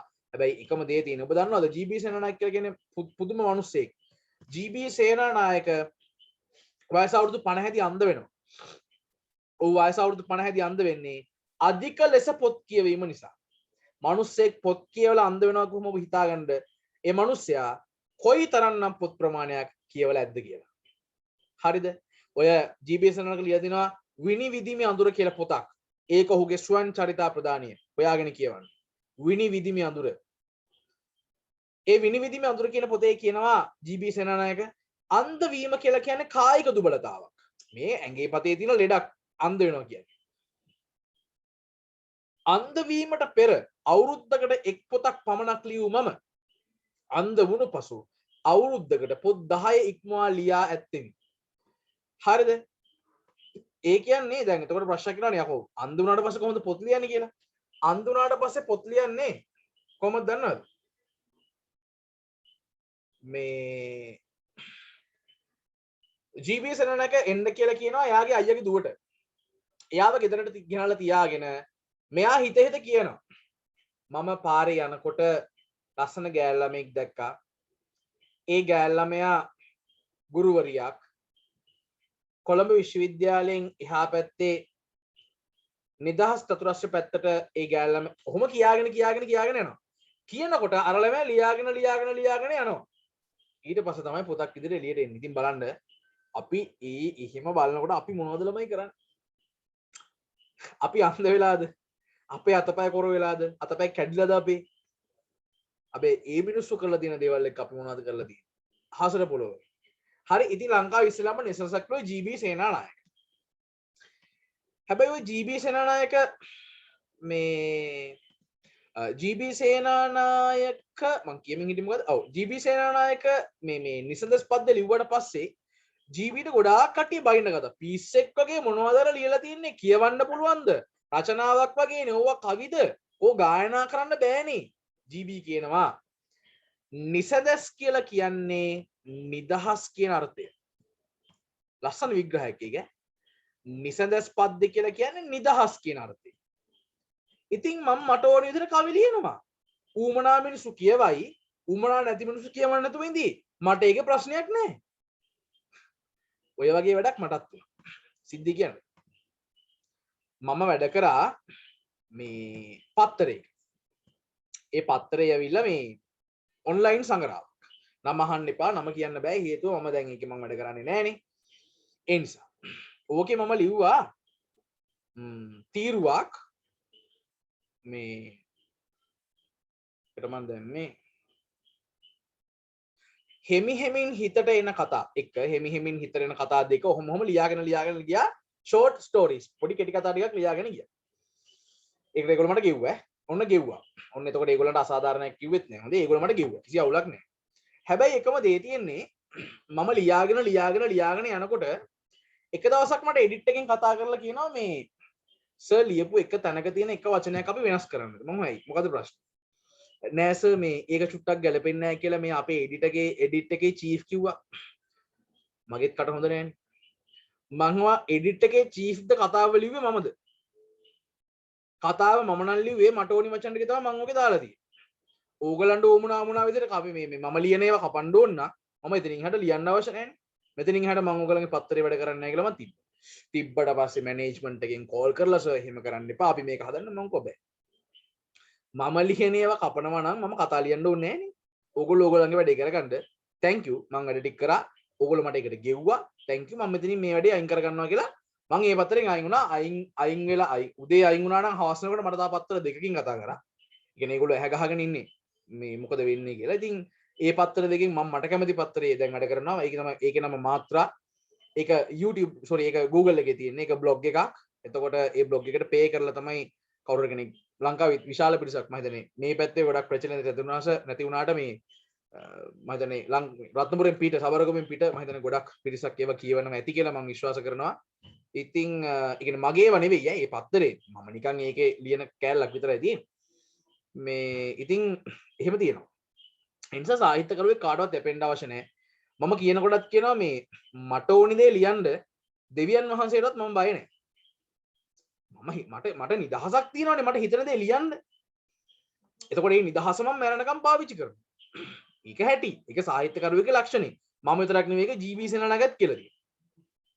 මාර්ටින් වික්‍රමසිංහත් කියලා තියෙනවා. ඒක තමයි සාහිත්‍යකරුවෙකුගේ හැටි. සාහිත්‍යකරුවා කියලා කියන්නේ කවියා කියලා කියන්නේ ලෝකය පාලනය කරන තුන්වෙනි පාලකයා වගේ කෙනෙක් කියලා තමයි කියන්නේ. එතකොට සාහිත්‍යකරණය නියැලෙනවා නම් ඔබට රිසි දේ ලියන්න කිසි ප්‍රශ්නයක් නැහැ. මම දන්නවා දරුවෝ සමහරලාට මට එක එක කවි ලියලා එක එක දේවල් ලියලා එවනවා. එතකොට ඒවා ඊටාම රමණීය දේවල්. ඔබ සතතාභ්‍යාසය කරලා ඔබ නිතර නිර්මාණ කරලා ඔබ එතනින් පස්සේ ඔබගේ නිර්මාණ හැකියාව තව ටිකක් උපමට්ටම් කරගන්න. එතකොට හරි. පැහැදිලි? right. ඉතින් මේ ජී.බී. සේනානායකට ගොඩාක් කට්ටිය බැන්න. හැබැයි ජී.බී. සේනානායක අකණ්ඩව තමන්ගේ නිසදස් පද්දේ ලියන්න පටන් ගත්තා. ඉතින් ඒක එයා කරගෙන ගියා.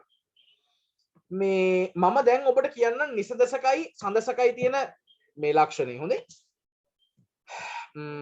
මෙන්න මේක අහන්නකො නිකන්.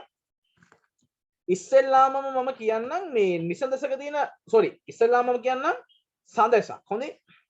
ඉස්සෙල්ලාමම කියන්නම් සඳසක්. ඒ කියන්නේ සුගායනීය භාවයේ තියෙන කවියක් මම කියලා ඉන්නම්. හොඳේ. මම නූතන සිංහලයේ නැත්නම් නූතන සාහිත්‍යයෙන් එකයි පුරාතන සාහිත්‍යයෙන් එකයි මම කියන්නම්. මම මේ දැන් මුලින්ම කියන කවිය මොනිකා රුවන් පතිරණ කිවිඳිය ලියලා තියෙන්නේ. මේකේ නම සුරා සොඬ සැමිවලප. මේකම එක කවියයි කියන්නේ ඔබට. ඔන්න බලන්න දැන් ඒකේ තියෙනවා ගායනා කරන්න පුළුවන් ගැතිය. හොඳේ.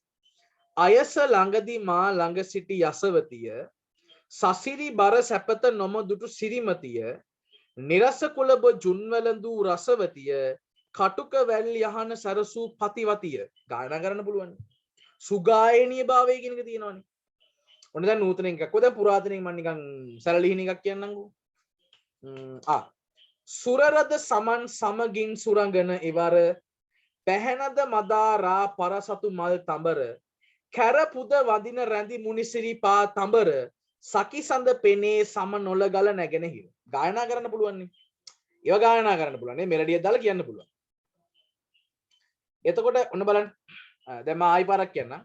සුරරද සමන් සමගින් සුරංගන ඉවර පැහැනද මදාරා පරසතු මල් තඹර කැර පුද වදින රැඳි මුනිසිරි පා තඹර සකි සඳ පෙනේ සම නොල ගල නැගෙන හිර. ගායනා කරන්න පුළුවන්.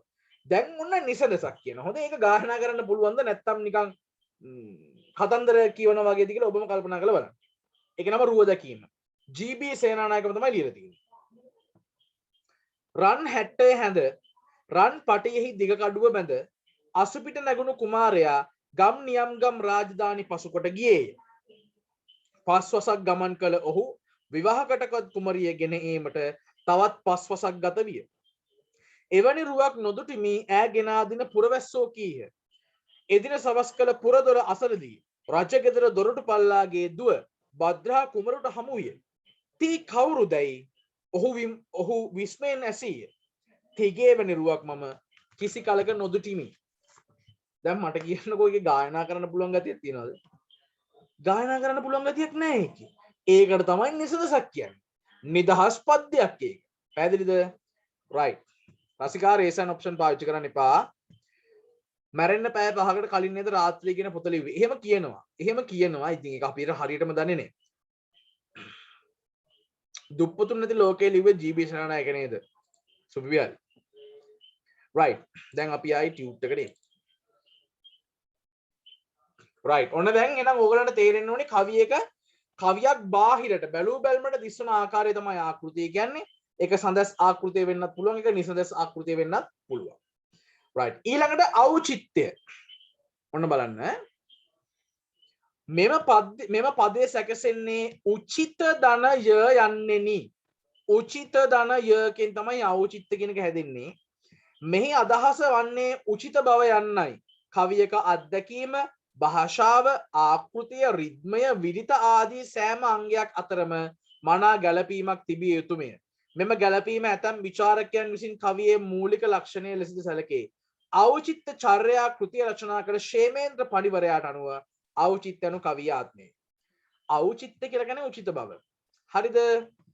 ඒ කියන්නේ කවියෙක් තමන්ගේ නිර්මාණයට පාවිච්චි කරන භාෂාව එයාගේ ඒ නිර්මාණයේ තියෙන වස්තු විෂය, වස්තු බීජය අන්න ඒවට ගැලපෙන්න ඕනේ. දැන් මම නිකන් උදාහරණයක් කියනවා, මට ඒක හොයාගන්න පොඩි වෙලාවක් දුන්නොත් ඕගොල්ලෝ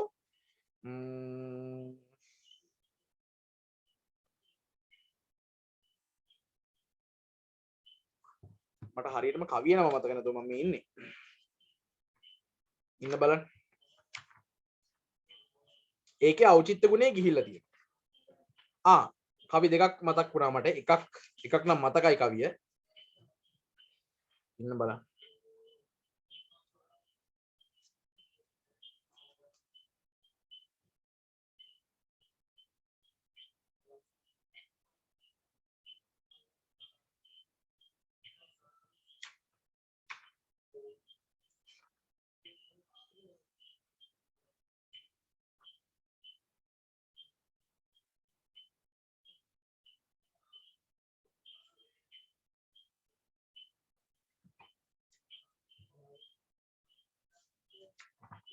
විනාඩියක් කොහොම ඉන්න මම ඔයගලට මේ වැඩේ කරලා දෙන්නනේ හදන්නේ පොඩ්ඩක් ඉන්න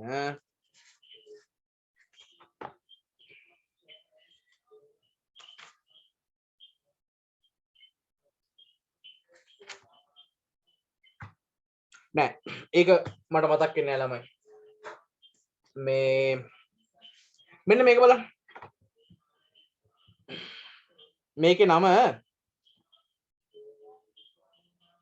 ගුරු පියාණනි කොංගස්දෙනී ආනන්ද හාමුදුරුවෝ තමයි මේක ලියලා තින්නේ කොංගස්දෙනී ආනන්ද හාමුදුරුවෝ මේ වෙනකොට ප්‍රංශයේ වැඩ වාසය කරනවා හරි කෝ ආනන්ද හාමුදුරුවෝ කෝ කියලා කියන්නේ කෝ ආනන්ද හාමුදුරුවෝ ඒක නෙවෙයි කොංගස්දෙනී ආනන්ද හාමුදුරුවෝ හරිද ඔන්න අහගන්න හාමුදුරුවන්ගේ මේ ගුරුවර හිමිනම ගැන තමයි මේ කවිය කියන්නේ මේ කවිය ඉතාම හොඳ කවියක් සහ පුද්ගලික මම තාස කවියක් හැබැයි එකම අවුල තියෙන්නේ මේකේ අන්තිමම කෑල්ලේ ඒක මම කියන දෙයක් නෙවෙයි විශ්වවිද්‍යාලේ ඉගෙන ගන්නකොටත් ඔය විවේචනය එල්ල වෙනවා ඒ කවියට මම කියන එකක් හිම නෙවෙයි හොඳේ ඒ කවියේ තියෙන එක වචනයක් හාමුදුරු කෙනෙක් සම්බන්ධයෙන් ලියන කවියකට ගැලපෙන්නේ නැහැ කියලා බොහෝ විචාරකයෝ මත පළ කරනවා අපි පොඩ්ඩක් ඉවසිල්ලෙන් බලමු එක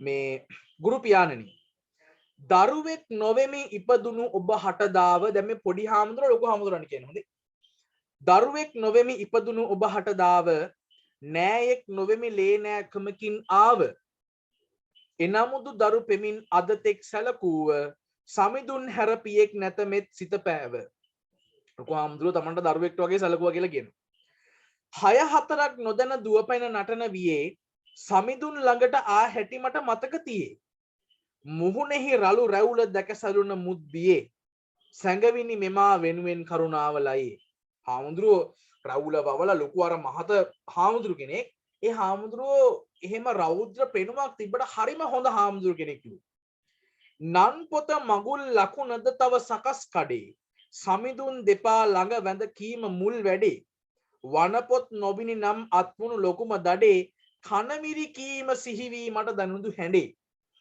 මේ නම් පොත මගුල් ලකුණ සකස් කඩේ උදේ පාන්දර හාමුදුරුවෝ ගාව වාඩිලා කියවන්න ඕනි මතකෙන් කිව්ව නැත්තම් හාමුදුරුවෝ කනමිරි කරනවලු මෙහෙම පිරිතට බනට යෙත හිමි වෙත මා කැඳවා පොඩි නම කියා හිස මත හිමි අත රඳවා දඟලනු එපා යන සෙනෙහස් බස් නදවා අරමින් පිටත් දෙයි හදමා වෙත බඳවා ලොකු හාමුදුරුවෝ පිරිතකට බනකට යනකොට පොඩි නම මෙහෙ එන්න කියලා දඟලන්න නැතුව ඉන්න ඕනි පන්සලට වෙලා කියලා තමයි යන්නේ පොඩි ලොකු හාමුදුරුවෝ යා යුතු මේ මගය නොම යා යුතු මගය පෑමතු දියුණ සලකා පිය පුතු අගය මා මිනිසෙකු කෙලෙන් හිමි ගැන සිතු වගය බෙලිකටු තිබුණ මුත් මුහුදෙහි මුතු හිඟය ලස්සන කෑල්ලක් කියනවා හාමුදුරුවෝ මේ යන්න ඕනි මාර්ගයේ මෙන්න මේක යන්න ඕනි නැති මාර්ගයේ මෙන්න මේක තාත්තෙක් පුතෙක්ට කියලා දෙනවා වගේ ලොකු හාමුදුරුවෝ කියලා දුන්නලු අන්තිමට කියනවා බෙලිකටු තිබෙන මුත් මුහුදෙහි මුතු හිඟය බෙලිකටු ගොඩාක් තියෙනවනේ මුහුදේ හැබැයි මුතු හොයාගන්න හරි අමාරුයි හාමුදුරුවෝ ගොඩාක් ඉන්නවනේ ශාසනේ බයි හොඳ හාමුදුරුවෝ හොයාගන්න හරි අමාරුයි මාලෙඩ ගද්දාක නෙත කඳු ලැලින් තෙමෙයි ඒ කරුණාව මට දිව බෙහෙතකට සමයි මගේ දියුණටම සිතුවිලි පිරිම් මුදිත ලැමයි අම්මට තාත්තට මට ගුරු සමිති තමයි මම ලෙඩුනහම පොඩි ලොකු හාමුදුරුවෝ හොරෙන් අඬනවලු දුක හිතිලා ඉතින් කියනවා මේ ඒ කරුණාව මට දිව්‍ය ඖෂධයක් වගේ අනේ ඉතින් අම්මා තාත්තා වගේ ඉන්න මට ලොකු හාමුදුරුවෝ තමයි ඔන්න දැන් ලොකු හාමුදුරුවෝ අපවත් වෙලා හාමුදුරුවන්ගේ නිසල සිරුර ඉස්සරහා ඉඳගෙන හාමුදුරුවෝ ලියනවා මෙන්න මෙහෙම අද ඒ ගුරු පියාණන්ගේ රන් දෙනෙත පුදසුන ලබා නිසලව බුහුමනින් යුත ලද යලි භවෙක ගුරු පිය සිසු දරු උපත විඳසන සෙමුව එකවර සුන්දර සැපත ඔන්න ඔය සැපත කියන වචනට කට්ටි බයි සැපතක් මොකද්ද නිවන ගැන නම් කියන්නේ නිවන කියලා දාන්න පුළුවන් නේ විඳසන සෙමුව එකවර සුන්දර නිවන කියලා දාන්න පුළුවන් නේ ඕක ලෞකික වචනයක් නේ ඕක ශාසනයට ගැලපෙන්නේ නැහැ නේ හාමුදුරුවෝ රුවම කවි ලියනවද ඔන්න හොම් බයි මම මොකුත් කියන්නේ මට ඒ කවිය ලස්සනයි එච්චරයි ඉතින් අර ඔය කවියට බයින අය ඉන්නවනේ ඒ බයින අය කියන්නේ ඒකේ ඖචිත්‍ය බව කියන එක පිරිහිලා තියෙනවා කියලා කවියේ තේමාවට දාලා තියෙන වචනයක් ගැලපෙන්නේ නැති හින්දා උචිත නැති නිසා ඖචිත්‍ය ගුණේ නැහැ කියලා තමයි කියන්නේ මම හිතනවා ඒක පැහැදිලි වෙන්නේ නැති කියලා ඔයගොල්ලන්ට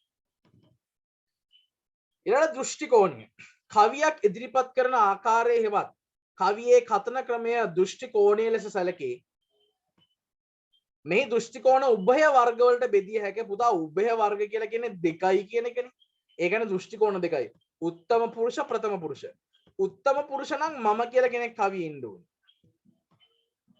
මම කියලා කෙනෙක් කවියේ ඉන්න ඕනේ ප්‍රථම පුරුෂ නම් මම කියලා කෙනෙක් කවියේ නැහැ පැහැදිලිනේ කාව්‍ය භාෂාව කිසියම් නිර්මාණකරුවෙකු විසින් භාවිත කරනු ලැබිය යුතු භාෂාව කෙබඳුදයි තීරණය කරන්නේම නිර්මාණකරුවා විසින්මයි ඔව් සාහිත්‍ය නිර්මාණයක් කරන්න කලින් ඒකට පාවිච්චි කරන භාෂාව මොන වගේද කියලා තීරණය කරන්නේ නිර්මාණකරුවම තමයි.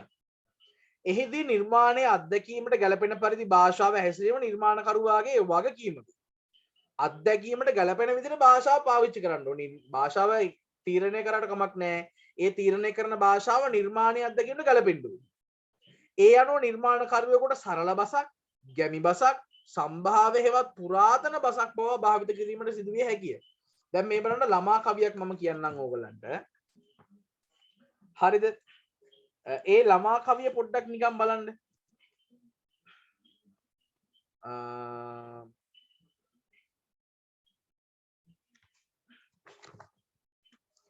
ඔන්න බලන්න ළමයි උදෙසා කවි ලිව්වහම ළමා භාෂාව තමයි පාවිච්චි කරන්න ඕනේ. හරිද? මොන බාර. අපි ගමු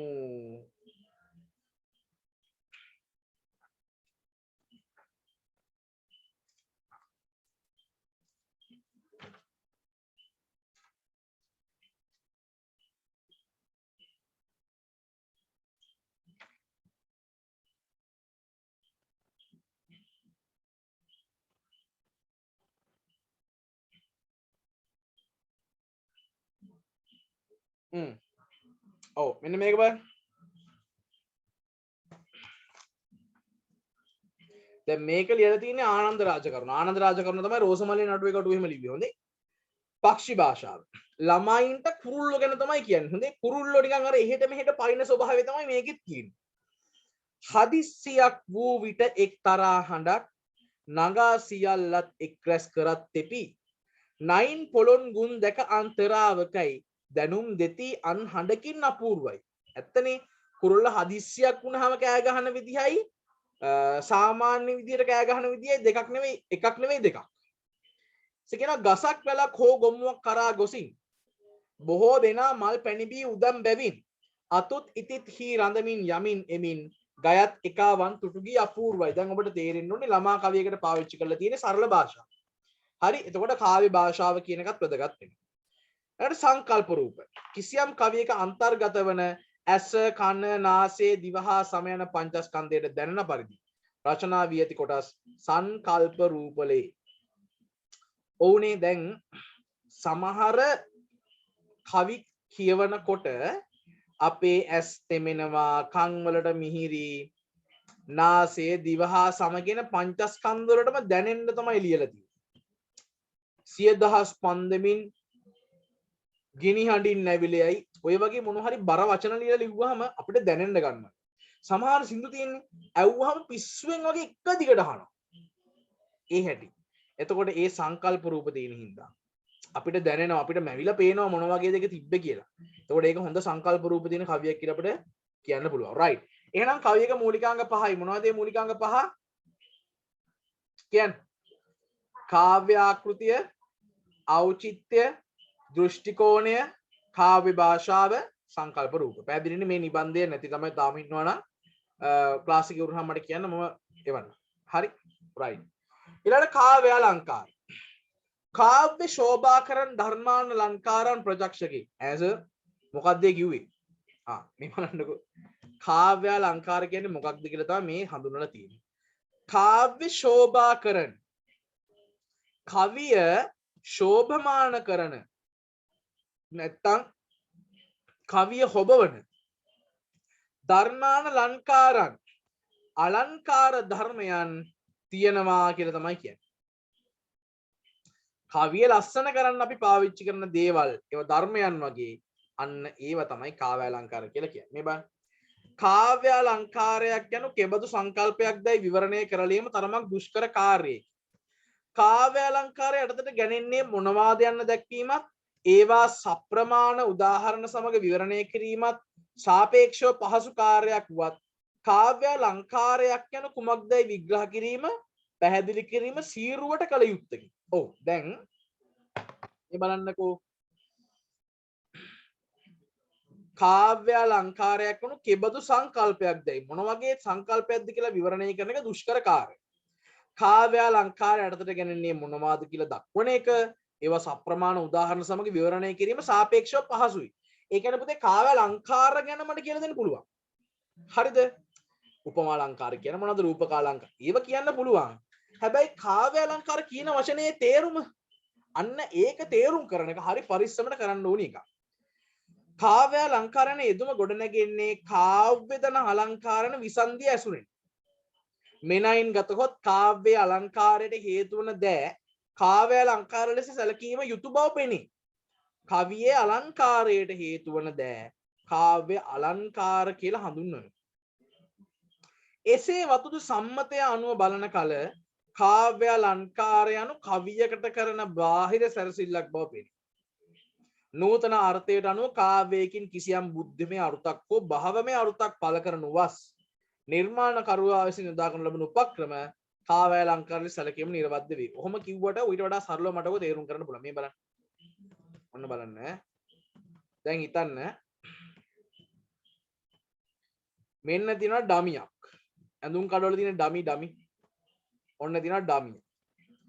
දැන් මේ ඩමිය කියලා හිතන්නකො කවියක් කියන්නේ. කවිය කියන්නේ ඔන්න ඩමියට. ඕකේ කාව්‍ය අලංකාර මොකුත් නැහැ. දැන් මෙලෝ රහත් වෙනවද මේ ඩමිය දැක්කට අපිට? නෑ මේක ලස්සන නෑ. අපිට මේක දිහා බලන් ඉන්න හිතෙන්නේ නෑ මොකුත් නෑ.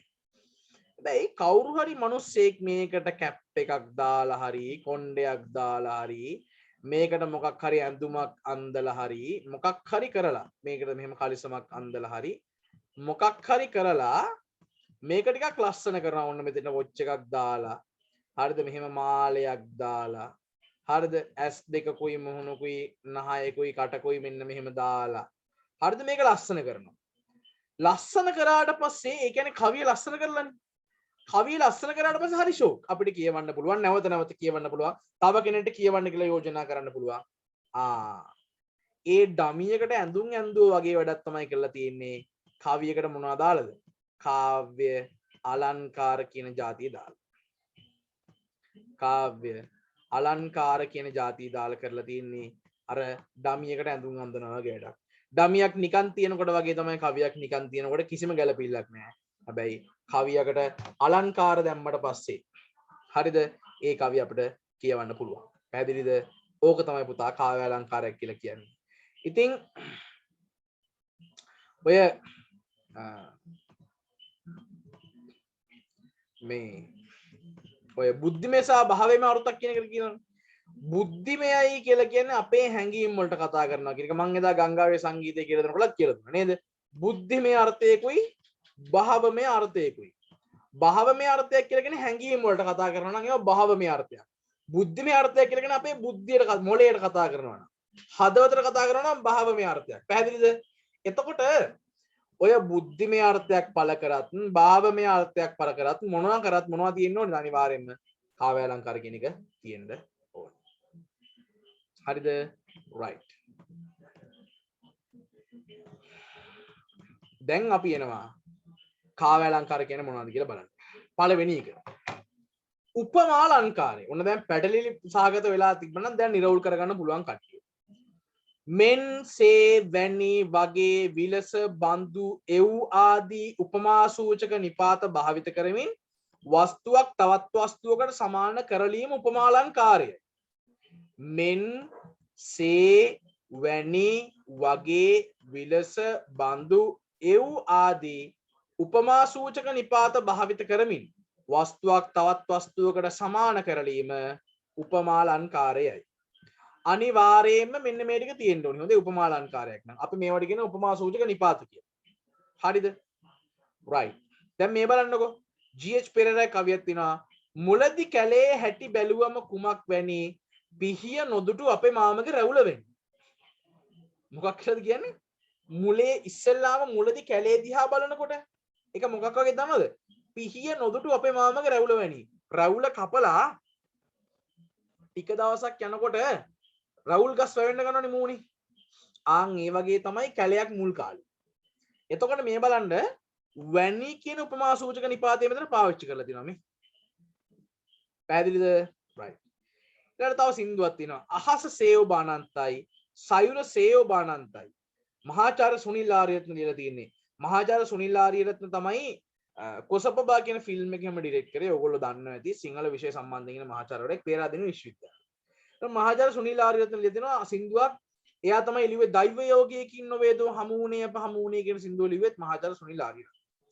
ඒකට අහස සේව බානන්තයි, සයුර සේව බානන්තයි, මේ විශ්වයේ මා දකින්නේ ඔබම පමණයි, ඔබ අනන්තයි කියලා සින්දුවක් තියෙනවා. හරිද? දැන් මේ බලන්නකෝ මෙතන කියනවා මේ අහස සේ ඔබ අනන්තයි. ඔයා අහස වගේ අනන්තයි කියලා තමයි කියන්නේ. මේ සේ කියලා උපමා සූචක නිපාතයක් පාවිච්චි කරලා තියෙනවා. සයුර සේ ඔබ අනන්තයි. ඔයා සයුර වගේ අනන්තයි. පැහැදිලිද? සේ කියන උපමා සූචක නිපාතේ පාවිච්චි කරලා තියෙනවා. පැහැදිලිද? එහෙනම් ඔන්න ඔය විදිහට මෙන් සේ වැනි වගේ විලස බඳු එව් කියන උපමා සූචක නිපාත පාවිච්චි කරලා වස්තුවක් තවත් වස්තුවකට සමාන කරනවා නම් අපි ඒවට කියන මොනවා කියලාද? උපමා අලංකාරය කියලා. පැහැදිලි? right. අපි යනවා පල්ලෙහාට. රූපකාලංකාරය. මොකද රූපකාලංකාරය කියන්නේ? පොඩි වෙනසයි. අරකම තමයි පොඩි වෙනසයි. රූපකාලංකාරයේදී සිදුවන්නේ උපමාවක යෙදුණු මෙන් සේ වැනි වගේ විලස ආදී සමානාර්ථ වාචක නිපාත නොයොදා වස්තුවක් තවත් වස්තුවකට සමාන කිරීම. ඒ කියන්නේ දැන් හිතන්න මෙන්න මෙහෙම. දැන් මම කියනවා වාක්‍යයක් මෙන්න මෙහෙම හිත. ඔන්න උපමාවකයි රූපකයකයි තියෙන වෙනස මම දැන් පැහැදිලි කරනවා. හොඳේ. කවුරු හරි අපි හිතමු ගෑල් ළමයෙක් ගැන දැන් අපි හිතමු ප්‍රේම සම්බන්ධතාවක් තිබිලා නැති වෙලා හරි මොකක් හරි වුණාට පස්සේ යාළුවා අහනවනේ කෝ කියලා. පොඩ මම කියනවා මෙන්න මෙහෙම. අපි මම නෙවෙයි කවුරු හරි කෙනෙක් කියන විදිහට මෙන්න මෙහෙම. එයාට තියෙන්නේ ගලක් වගේ හිතක්. එහෙම කියනවනේ අපි. එයාට තියෙන මහා ගලක් වගේ හිතක් කියනවනේ. දැන් මෙතන මොකද්ද වෙලා තියෙන්නේ? වගේ කියලා උපමා සූචක නිපාතයක් මම පාවිච්චි කරලා තියෙනවා නේද? ඒ කියන්නේ එතන තියෙන මොන අලංකාරයද? එතන තියෙන්නේ උපමා අලංකාරෙමි.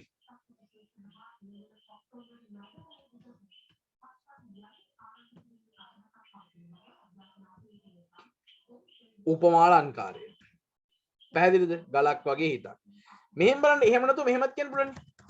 එයාට තියෙන්නේ ගල් හිතක්. එයාට තියෙන්නේ ගල් හිතක්.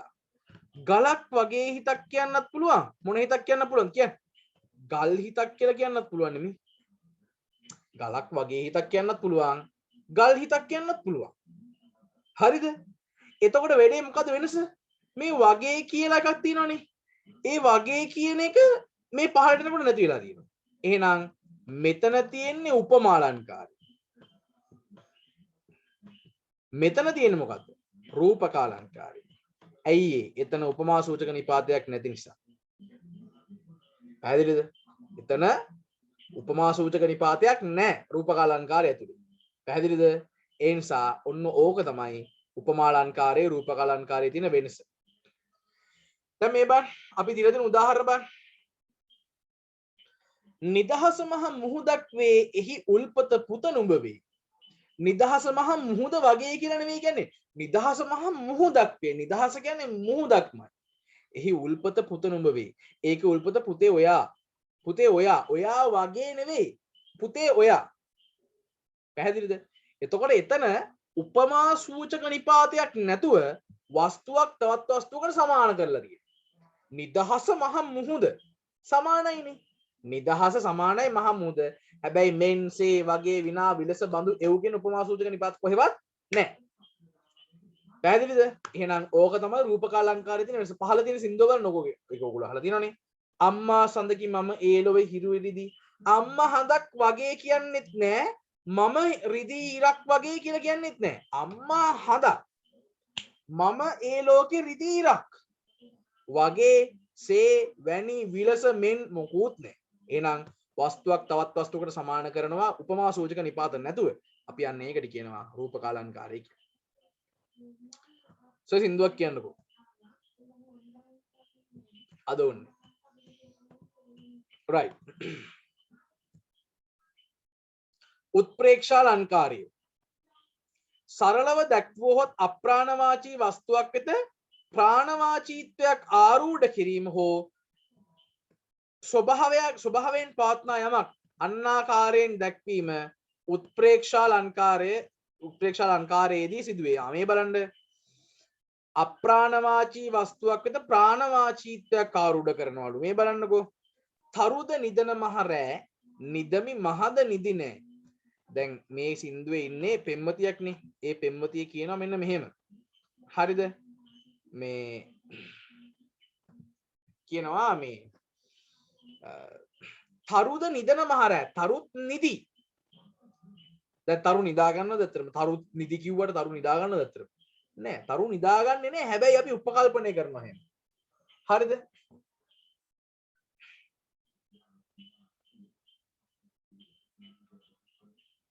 විනාඩියක් ඉන්න ළමයිගේ මොකක් හරි.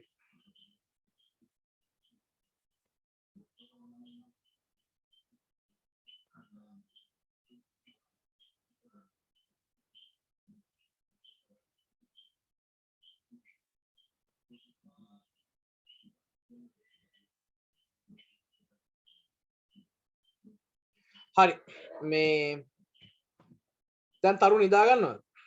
හරිද? නිදාගන්නේ නැහැ. හරිද? හැබැයි මේ සින්දුව ලියපු කෙනා උපකල්පනය කරලා තියෙනවා තරුත් නිදි. තරුද නිදන මහරෑ ඉවසිල්ලෙන් බලන්න නිදමි මහද නිදි නෑ. මමත් නිදි. හැබැයි මගේ හදවත නිදි නෑ. දැන් අප්‍රාණවාචීනේ තරු. හැබැයි ඒවට ප්‍රාණවාචීත්වයක් ආරූඪ කරලා තියෙනවා නිදා ගන්නවා කියලා. ඒ නිසා ඒක උත්ප්‍රේක්ෂා අලංකාරය. සුළඟ නොවීමේ පාවී එන්නේ කුටියක සිරවී හෙළන සුසුම්. මේකත් මේ සින්දුවෙම තව කෑල්ලක්. මේ මම මේ ටික මේ සින්දු ටික මම පන්ති වුණාම ගෲප් එකට දාන්නම් ඕගලන්ට. මට අමතුන කවුරු කෙනෙක් මතක් කරන්න. තරුද නිදන මහරෑ නිදමි මහද නිදි නෑ. ඊට කියනවා මේ ඕකේ ඉතුරු කෑල්ල මතක පොතේ කඳුලින් කටුගෑ කවිලිය වේ මහරෑ. ඊට පස්සේ අන්තරා කොටස තමයි තින්නේ සුළඟ නොවීමේ පාවී එන්නේ කුටියක සිරවී හෙළන සුසුම්. කියනවා මේ හුළඟ නෙවෙයි මේ පාවෙලා එන්නේ. මම මේ කුටියක් ඇතුළටලා ඔයා වෙනුවෙන් හෙළන සුසුම් ටික තමයි මේ පාවෙලා එන්නේ. පණක් දීලා තිනවනේ සුළඟටයි සුසුම් වලටයි. අන්න එහෙනම් අන්න ඒ වගේ ඒවාට අපි කියනවා මොනවා කියලාද? උත්ප්‍රේක්ෂා ලංකාරය කියලා. හරි. right. අමාත්‍ය කියලා තියෙනවා සර් මැරයින් බයොලොජි ගැන කියන්න කියලා අනිවාර්යයෙන්ම පේපර් ක්ලාස් එකේදී මම කියනවා. උත්ප්‍රාසය. දැන් මොන උත්ප්‍රේක්ෂා ලංකාරය හරි පැටලෙන්න පුළුවන්. උත්ප්‍රේක්ෂා ලංකාරය කියලා කියන්නේ මොකද්ද? කියන්නේ අජීව වස්තුවකට සජීවත්වයක් ආරෝපණය කරන එක. නැත්නම් ප්‍රාණවාචී එකකට අප්‍රාණවාචී හේකට ප්‍රාණවාචීත්වයක් ආරූඪ කරන එක තමයි අපි උත්ප්‍රේක්ෂා ලංකාරයේදී කරන්නේ. උත්ප්‍රාසයේදී මොකද්ද කරන්නේ? උත්ප්‍රාසයේදී කරන්නේ පවතින ස්වરૂපය නොව ඊට හාත්පස වෙනස් ස්වરૂපයක් කියනවා නම් අපි ඒකට කියන මොකක් කියලාද? උත්ප්‍රාසය කියලා. උදාහරණයක් ගෙදර තියෙනවා කියලා හිතන කෝප්පයක්. ඒ කෝප්පේ ඕගලන්තින් වැටෙනවා. වැටුණා පස්සේ කවුරු හරි ගෙදර කෙනෙක් ඇවිල්ලා කියනවා ඔය කරලා තියෙන නියම වැඩ මරුවේ සුපිරි ෂෝක් එකක් වා කරලා තියෙනවා. දැන් ඇත්තටම ඔය කියන්නේ ඔය කරපඩේ හොඳයි කියලාද? ඔය කියන්නේ ඔය කරපඩේ හරියන්නේ නැහැ කියලා. හැබැයි කියන්නේ අනිත් පැත්තනේ. දැන් මේ දවස්වල වහිනවා. වහිනකොට කියන මේ යාළුවෙම කින්ඩියට කියනවා නේද? මේ දැන් අපි හුවම මේ වහිනවා නේද මචං? නෑ නේද බං මාර රස්නේද ඉන්න බෑ බං කියලා කියනවා. දැන් ඇත්තටම වහිනවා. හැබැයි කියන්නේ නෑ රස්නේ මචං ඉන්න බෑ. තියෙන ස්වරූප නෙවෙයි. ඊට හාත්පස වෙනස් ස්වරූපයක්. විභාගයට ලකුණු අඩු වුණාම ඔය ලියලා තියෙන ගණන් පේපරේ නියමෙට සුපිරිය ෂෝක් එකට ඔය ලියලා තියෙනවා. ඇත්තටම කියන්නේ මේ එහෙම එකක් නෙවෙයි. ඇත්තටම කියන්නේ ඒ කරපු වැඩේ හරි නෑ හොඳට විභාගයක ලියන්න ඕනේ උනන්දු වෙලා කියලානේ. ඒකේ අනුත් පැත්ත තමයි කියන්නේ නේද? එහෙනම් උත්ප්‍රාසය කියන්නේ මොකද්ද? යමක පවතින ස්වභාවයේ නොව ඊට හාත්පස වෙනත් ස්වરૂපයක් ආරූඪ කරනවා නම් අපි ඒකට කියනවා මොකක් කියලාද? අපි ඒකට කියනවා උත්ප්‍රාසය කියලා. හරිද? right.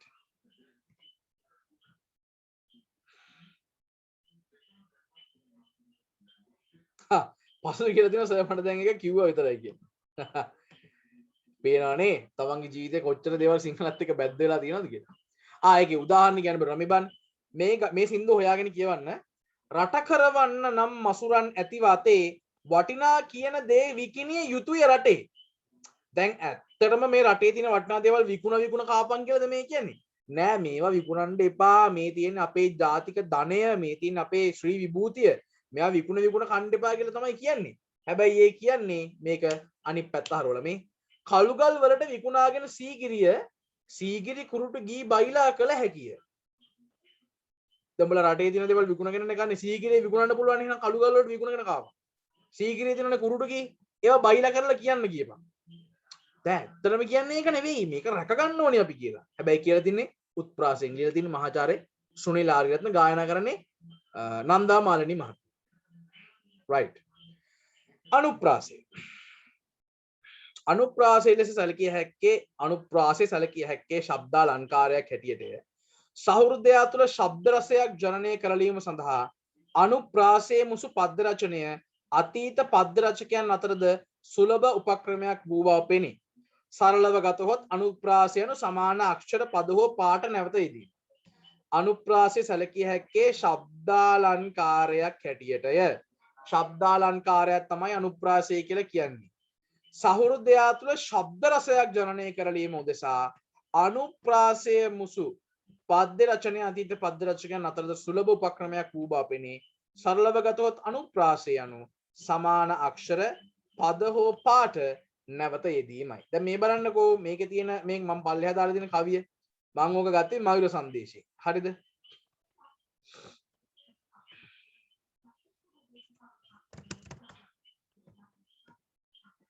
ඔන්න බලන්න.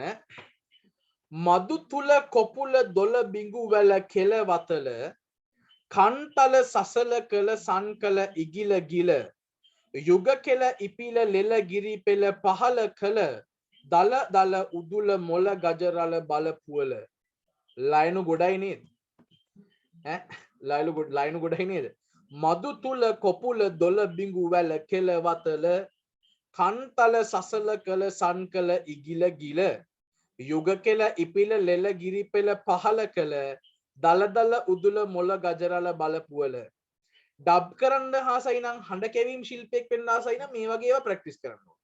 දැන් ඩබින් කරන ලංකාවේ ඩබින් කරන ප්‍රමුඛයෙක් තමයි ඩිලාන් සේනානායක ඒවි රසේ. ඩිලාන් අයියව මතක් කරන්න ඕනි. එයා තමයි ලෝකයේ සහ ලෝකයෝ කලින් ලෝකයා විදිහට ඔය ඩබින් ආටිස්ට් කෙනෙක් විදිහට වැඩ කරේ ඩිලාන් අයියව. ඩිලාන් අයියගේ ඇකඩමි එකට ගියාම එහා මරු වාක්‍ය හදලා තියෙනවා. ඒව වේගෙන් කියවන්න ඕනි. මම දැකලා තියෙනවා ළමයින්ට ප්‍රැක්ටිස් කරනවා. උදාහරණයක් කියන්න. කළු කුකුලගේ කළුකුම් කුකුල් කකුලයි. දැන් කියන්නේ කොහොමද කියපන්කෝ ඔබ? කළු කුකුලගේ කළුකුම් කුකුල් කකුලයි වේගෙන් කියන්න ඕනේ ඔබ.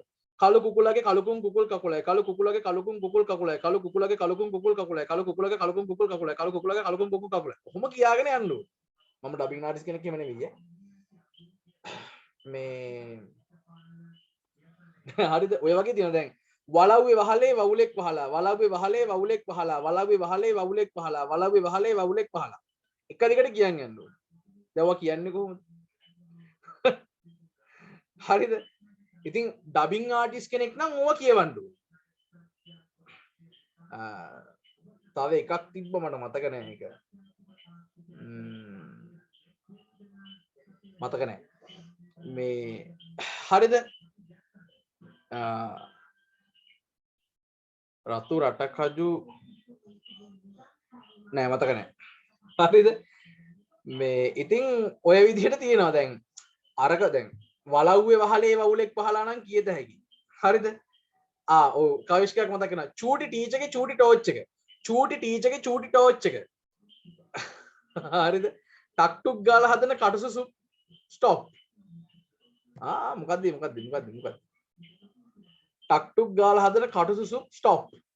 ඒකත් හරි. රතු රටකජු සුදු රටකජු. ඒක කියන්න චුට්ටක් ලේසි. හරිද? සේනම් මරු. චූටි ටීචර්ගේ චූටි ටෝච් එක. චූටි ටීචර්ගේ චූටි ටෝච් එක. ඒක කල්පනාවෙන් කියන්නනේ පැටලෙන්න පුළුවන් ඒක. අලලොරියයි සුදු ලොරියයි. ඔව් ඒ අර සින්දුවේනේ අපේ මඩුරංග විජේසේකර ලියපු සින්දුවේනේ ඒකදී. එතකොට මේ ඕව තමයි අනුප්‍රාසය කියලා. හරිද? පොළව පොඟල පොළඟ පොළව පොඟල පොළව. ඔව් ඒක කියන්න පුළුවන්. හරිද? ඔය වගේ ගොඩාක් තියෙනවා. අලලොරියේ අල තියෙනවා. සමරගේ සරමේ සමර ගෑවිලා සමරයට සමහර වචන පැටලිලා ඒකත් හරි. ඉතින් මේ ඕවා තමයි මේ අනුප්‍රාසය කියලා කියන්නේ. දැන් ඔය වගේ කවිත් තියෙනවා. දැන් කුමාරතුංග මුනිදාස එළහවුලේ ආරම්භක සමාජිකයා ඔහොම කවි ලියලා තියෙනවා. අන්න කේක් කෑ කුක්කා ඉන්නේ කාක්කා එක්කා ඇන්න කෙක්කෙන් අක්කා පැන්න එතනින් කුක්කා. කයිනු ගොඩක් තියෙනවනේ නේ. අන්න කේක් කෑ කුක්කා ඉන්නේ කාක්කා එක්කා ඇන්න කෙක්කෙන් අක්කා පැන්න එතනින් කුක්කා. හරිද? ගොඩ ඉතා ලොකු සතා බලවතා බල ඇත. දුද නොද බින්ද ලද තෙද කද කඳ දෙව්රද සාමිනි. ඕවා අනුප්‍රාසය. ඉතින් ඒවා තියෙන ශබ්ද රසයක් තියෙනවා. පොඩි ආතල් එකක් තියෙනවා ඒවා කියනකොට නේද? right.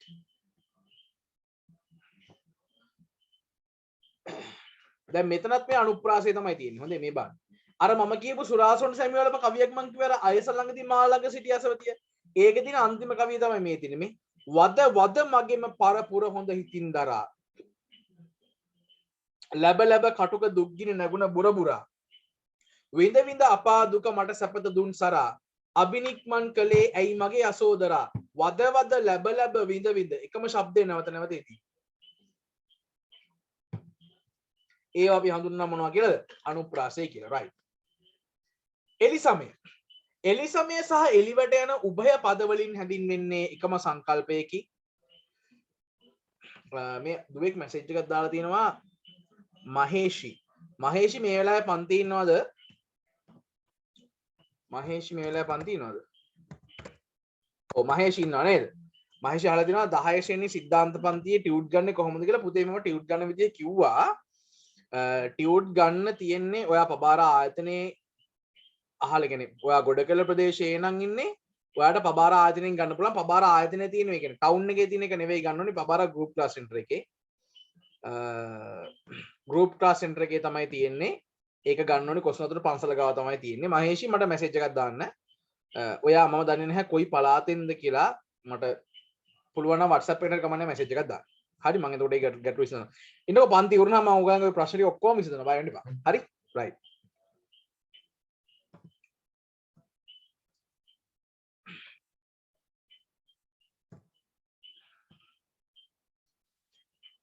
එලි සමය සහ එලිවැට යන උභය පද වලින් හැඳින්වෙන්නේ එකම සංකල්පයකි. ශබ්ද රසයට අදාළ අලංකාරයක් ලෙස මේ සැලකිය හැකිය. කවියක අග හා මැද හෝ අගමැද මුල යන තුන් තන්හිම සමාන අක්ෂර යෙදීම එලි සමය ලෙස හැඳින්වේ. සමාන අක්ෂර යෙදුනහම අපි ඒවට කියනවලු එලි සමය කියලා. මේ බන් පෙර උවින්දා ගෙන ගිරින්දා කිරි සයුර කලබනදා නැගි නොමදා ගොස අයුර තුරු සමුදා නැද ඇමදා දෙන නොහැර වැඳ දලන්දා ගෙට වදු දලන්දා මිතුර. එකම අකුරු යෙදෙනවා. අපි ඒවට කියනවා මොනවා කියලාද?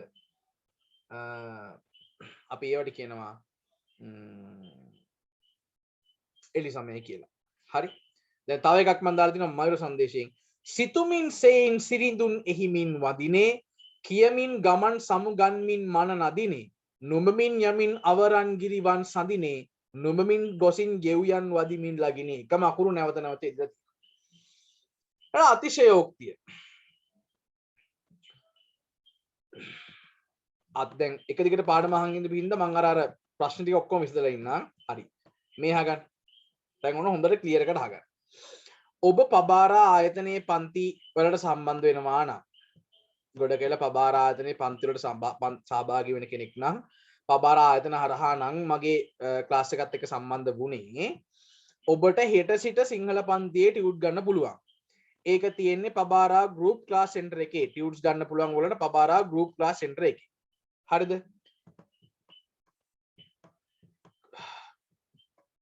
ගෲප් ක්ලාස් සෙන්ටර් එකේ. එතකොට හෙට ඉඳන් දවස් 10ක් යනකම් ඔයගලන්ට ටියුට්ස් ගන්න පුළුවන්. ඊළඟට ඔබ පබාරා ආයතනයෙන් පිට අපි දැන් දන්නවා මේ මොහොත වෙනකොට අපි පන්තියත් එක්ක ලංකාවේ හැම ප්‍රදේශයකින්ම වගේ සම්බන්ධ වෙලා ඉන්නවා නේද? දැන් අර මහේෂි කියන දරුවා එයා වලපණින් සම්බන්ධ වෙන කෙනෙක්. ඔය වගේ තව දෙවුන්දරින් මාතරින් කුරුණෑගලින් මාතලෙන් ගම්පොලින් ඔහොම සම්බන්ධ වෙලා ඉන්නවා. කොළඹින් කැලණියෙන් සම්බන්ධ වෙලා ඉන්නවා. එතකොට ඔවුන්ට පුළුවන් මට මගේ WhatsApp අංකයට මැසේජ් එකක් දාන්න 071 21 55 604. එතකොට මම කියන්නම් කොහොමද ඔබට නිබන්ධ ලබා ගන්න පුළුවන් කියලා. හරි.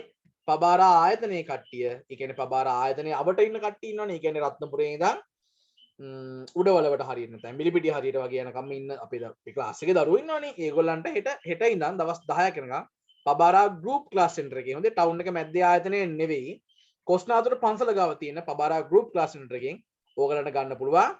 ඒ ටියුට් ගන්න යනකොට තැන දන්නේ නැතුව හරි තැන හොයා ගන්න බැරුව හරි ගැටලුවක් වුණොත් එහෙම මගේ අංකයට හරි ආයතනයේ දුරකථන අංකයට හරි දෙකෙන් ඕනි එකකට ඕගොල්ලෝ කෝල් එකක් දීලා ඒ ප්‍රශ්න විසඳ ගන්න කිසි ප්‍රශ්නයක් නැහැ. මට ඕනලා කෝල් කරන්න මම ආන්සර් කරනවා. හරි රයිට්.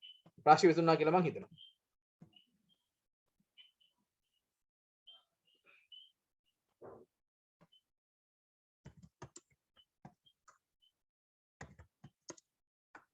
රයිට්. අදනම් මටත් මහන්සි ළම සින්දුවක් කියවන හොඳයි කියලා මටත් හිතෙනවා. බොරු මට මහන්සිලා සින්දු කියලා හරියන්නේ නැහැ නේ. හරි පොඩ්ඩක් ඉන්න.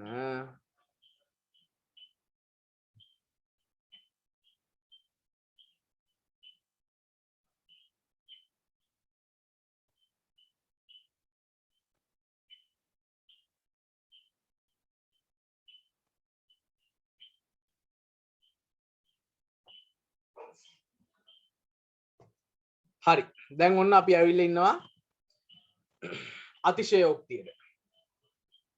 යම් වස්තුවක් හෝ පුද්ගලයෙකු වර්ණනා කරන විට ඒ වස්තුව හෝ පුද්ගලයා කෙරෙහි එබඳු ගුණයක් ඇතිවිය නොහැකියයි හැඟී යන තරම් සීමාව ඉක්මවා කරන වර්ණාව අතිශයෝක්තියයි. ඔය වගේ මිනිස්සුත් ඉන්නවා. කියාගෙන යනකොට තේරෙනවා යකෝ මෙහෙම වෙන්න විදිහක් නෑ මේ පට්ටපල් බොරුවක් කියන්නේ කියලා. හැබැයි එහෙම මිනිස්සු ඉන්නවනේ අපි අන්න ඒගොල්ලන්ට කියන මොන වගේ මිනිස්සු කියලාද?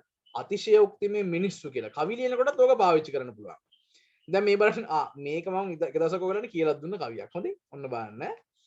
ඇගේ නෙත අහිංසක රසයට උල්පතය. ඇගේ මොළ කැටි ගතිය රැඳුනේ මල් වෙතය. සඳහිරු පළමු බැලුවේගේ පැල්පතය. එහි හැමතැනම මිහිරි කිසුර තල්වතය. මේ මිහිරි කියලා ගෑල්ලාමෙන් ගැන කියන්නේ. මෙච්චර ලස්සන වෙන්න විදිහක් නෑනේ. ඇගේ නෙත අහිංසක රසයට උල්පතය. එයාගේ ඇස් දෙක තමයිලු අහිංසක රසයට උල්පත. ඇගේ මොළ කැටි ගතිය රැඳුනේ මල් වෙතය. එයා මලක් වගේ මොළ කැටිලු. සඳහිරු පළමු බැලුවේගේ පැල්පතය. එහි හැමතැනම මිහිරි කිසුර තල්වතය. හරි එහෙම කියන. එතකොට ඔන්න ඕවා දැන් අපිට එක කියවනකොටම තේරෙනවා මේ වගේ කවුරුත් ඉන්න විදිහක් නෑ. මේක ඇවිල්ලා පට්ටපල් බොරුවක් වෙන්න ඇති කියලා. අන්න ඒකට අපි කියනවා මොනවා කියලාද? අතිශයෝක්තිය කියලා. ඒක මම පොඩි සටහනකුත් දාලා තිනවා. සාගර පලන්සූරිය පරිණාම පද්‍ය පන්තියේදී ප්‍රස්තුත යුවතිය වර්ණනා කළ ආකාරය මේ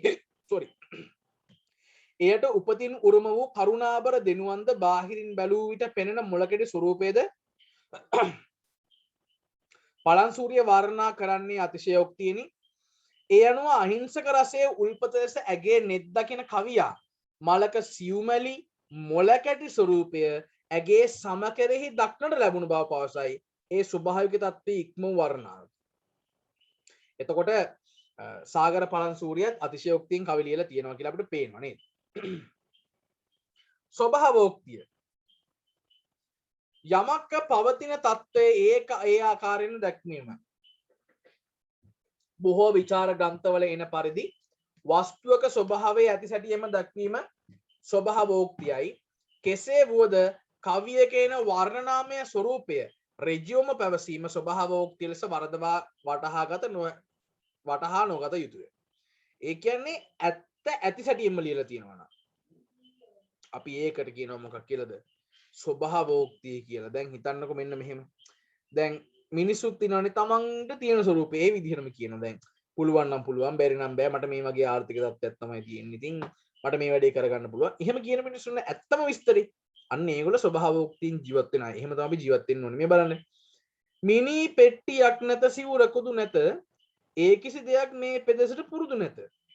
කුමටද කිසිම වැඩකට නැති අමුතු මත ඈවල ලුමට පස සහ ඇගේ පැදුර ඇත.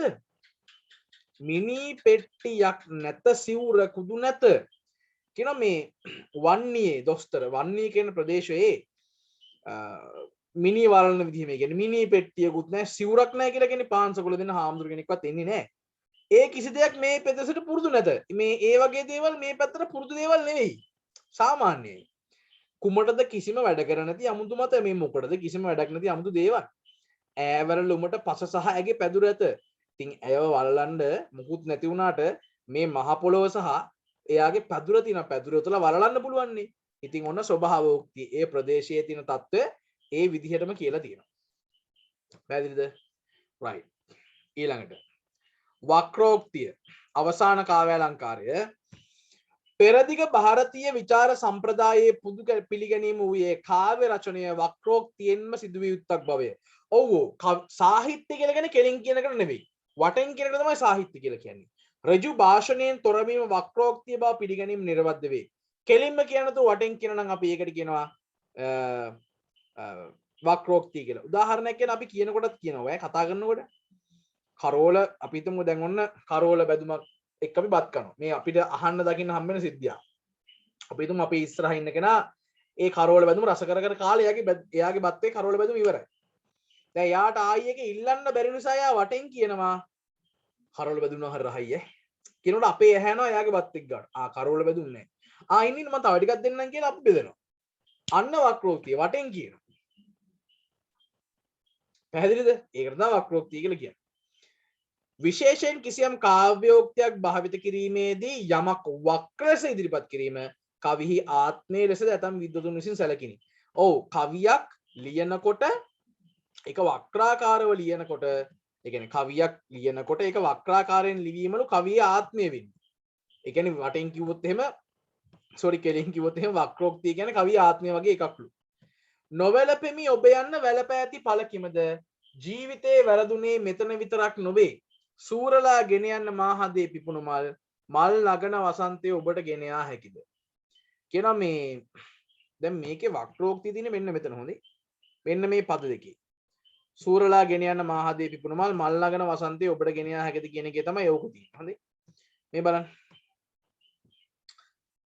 නොවැළපෙමි ඔබ යන්න මං වැළපෙන්නේ නැහැ ඔයා යන්න ජීවිතේ වැරදුනේ මෙතන විතරක් නෙවෙයි මේ මගේ ජීවිතේ මෙතන විතරක් නෙවෙයි මීට කලිනුත් මට ප්‍රේම සම්බන්ධතා වැරදිලා තියෙනවා කියනවා යනවා නම් ඔයා සූරලා ගෙන යන්න මාහදේ පිපුණු මල් මගේ හදවතේ පිපිලා තිබ්බ මල් ටික ඔයා හූරලා මරගෙන යන්න ඒ කියන්නේ මගේ හිතේ ඔයාගෙන තියෙන මත ඔක්කොම ඔයා අරගෙන යන්න හේතුව මොකද්ද වටෙන් කියනවා ඔයා ගියා කියලා මල් ළඟන වසන්තේ ඔයාට අරන් යන්න බෑ ඔයා ගියා කියලා මං බෙල්ල වල දාගෙන මැරෙන්නේ නෑ මං වහබුන්නේ නෑ මං අතපය කපා ගන්නවා වගේ ගොබ් වැඩ කරන්නේ නෑ මං බීලා බේබද්දෙක් කියලා මගේ ජීවිතේ මං විනාශ කරගන්නේ නෑ ඔයා ගියා නම් මම හෙට ඉඳන් මගේ ජීවිතේ සාර්ථකත්වෙන් මං වැඩ කරනවා මල් ළඟන වසන්තේ ඔබට ගෙන යා හැකිද කියනවා ඔයා යන්න මං අඬන්නෙත් නෑ අඬලා වැඩකුත් නෑ ජීවිතේ වැරදුනේ මෙතන විතරක් නෑ මගේ ජීවිතේ මට ඕන තරම් වැරදිලා තියෙනවා සූරලා ගෙන යන්න මාහදේ පිපුණු මල් ඔයාට මං ආදරය කරේ ඇත්තට ඒ නිසා මගේ මේ ආදරේ තියෙන හැම මතකයක්ම ඔයා සූරලාම අරගෙන යන්න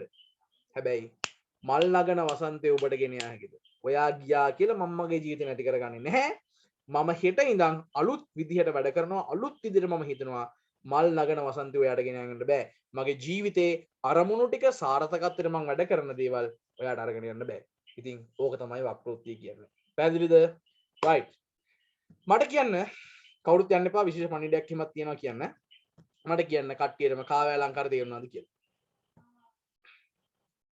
ශිෂාන් අහලා තියෙනවා ප්‍රස්තුත යුවතිය කියන්නේ කවුද කියලා ප්‍රස්තුතය කියලා කියන්නේ තේමා කරගත්ත යුවතියක් හිටනේ කවිය මිහිරි කියලා එයාගේ right හැමෝම මට උත්තර දෙන කාව්‍ය අලංකාර පාඩම තේරුණාද කියලා පට්ට බාලා දෙන්න බෑ උත්තරය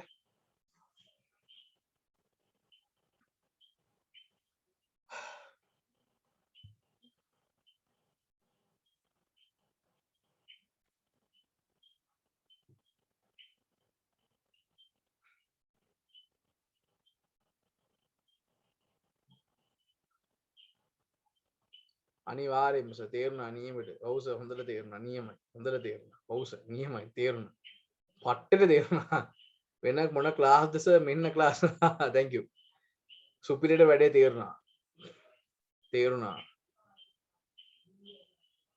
සර් මරු හොඳටම තේරුණා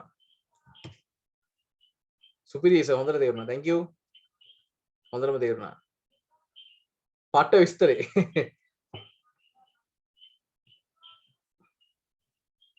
වෙනද වගේම හොඳටම තේරුණා නියමයි මෙන්න පන්ති thank you ඔව් සර් හොඳටම තේරුණා සර් ක්ලාස් එකට අද තමයි මුලින්ම ආවේ තාසනෙ හිත thank you සර් හරි මගේ group එකේ නැත්තම් පුතා WhatsApp message එකක් දාලා add වෙන්න මගේ number එක මම කලින් දැම්මා සුපිරි පරි ඉදිරි වෙන්න දුන්නා ඔව් සර් හරියම හොඳ ක්ලාස් එකක් සිලබස් එක විතරක් නෙවෙයි ජීවිත ගොඩක් දේවල් කියලා දෙනවා thank you my god super මාත් මුලින්ම ආවේ නියමට තේරුණා හරි අලුතෙන් ආපු දරුවෝ මගේ WhatsApp number එකට message එකක් දාලා group එකට add වෙන්න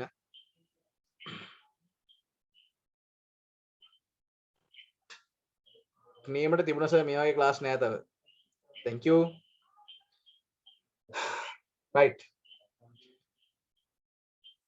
හොඳට තේරුණා සර් මාත් ක්ලාස් එකට ආව පළවෙනි දවස් අද හොඳට තේරුණා හරි ඕගොල්ලන්ගා මගේ WhatsApp number එක ඇති කියලා මම විශ්වාස කරනවා නැත්තම් මම ඔන්න ආයි පාරක් දාන්නම් පුතාලා message එකක් දාලා මගේ ඉස්තර group එකේ ඕගොල්ලෝ එකතු වෙන්න මේ කියන්නේ මම ඒක ගිය මාසේ කිව්වේ නෑනේ මේ අලුත් මාසෙක අලුත් වැඩ පිළිවෙලක් යන නිසා අලුත් පාඩම් පටන් ගන්න හින්දා ඔන්න message එකක් දාලා add වෙන්න ඔන්න number එක හරි සර් දැන් සින්දුවක් කියන්නේ නැද්ද පේපර් ක්ලාස් එකේදී කියන්න අද නැතුව කම නැහැ නේද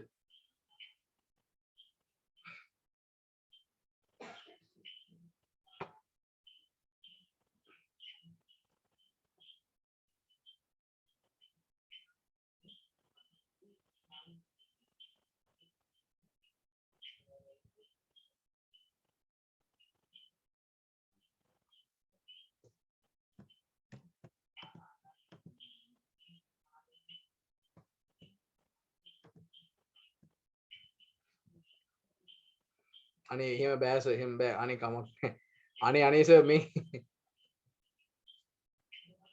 අර්ථ රසය කියන්නේ අර්ථය අලංකාරව ඉදිරිපත් කිරීමද? ඒ නිර්මාණයේ තියෙන අර්ථය රසවත් අපිට දැනෙනවා නම් ඒකට කියන අපි අර්ථ රසය හොඳයි.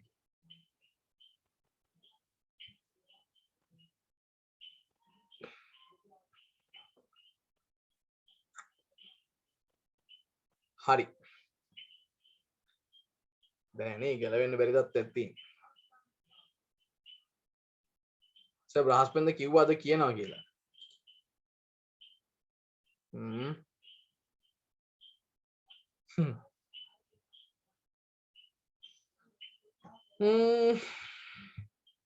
අහනම් මං අද කියන්නම් පේපර් ක්ලාස් එකේ කියන්නේ හොඳේ.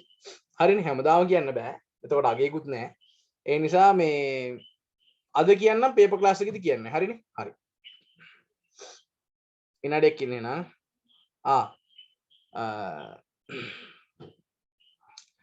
පණිවිඩේ තමයි අලුතෙන් ආපු හැම දරුවෙක්ම අනිවාර්යයෙන්ම මගේ WhatsApp message මේ නම්බර එකට message එකක් දාලා group එකට add වෙන්න අලුත් පාඩම් පටන් ගන්නවා. ඒ වගේම හෙට සිට ඕගලන්ට ටියුට්ස් ගන්න පුළුවන්. පබාරා group class center එකේ ඉඳන් මම නැවත නැවත මතක් කරන්න අවශ්‍ය නැහැ. හෙට උදේ පාන්දර group එකට මම සියලුම විස්තර සහිත පණිවිඩයක් ඕගලන්ට දාලා තියෙනවා. හරි right. එහෙනම් ඔන්න අද සින්දුවක් කියන්නම් පේපර් ක්ලාස් එකේ සින්දුවක් කියන්නෙත් නැහැ. මම රෙකෝඩින් එකත් මෙතනින් ඉවර කරගන්නවා.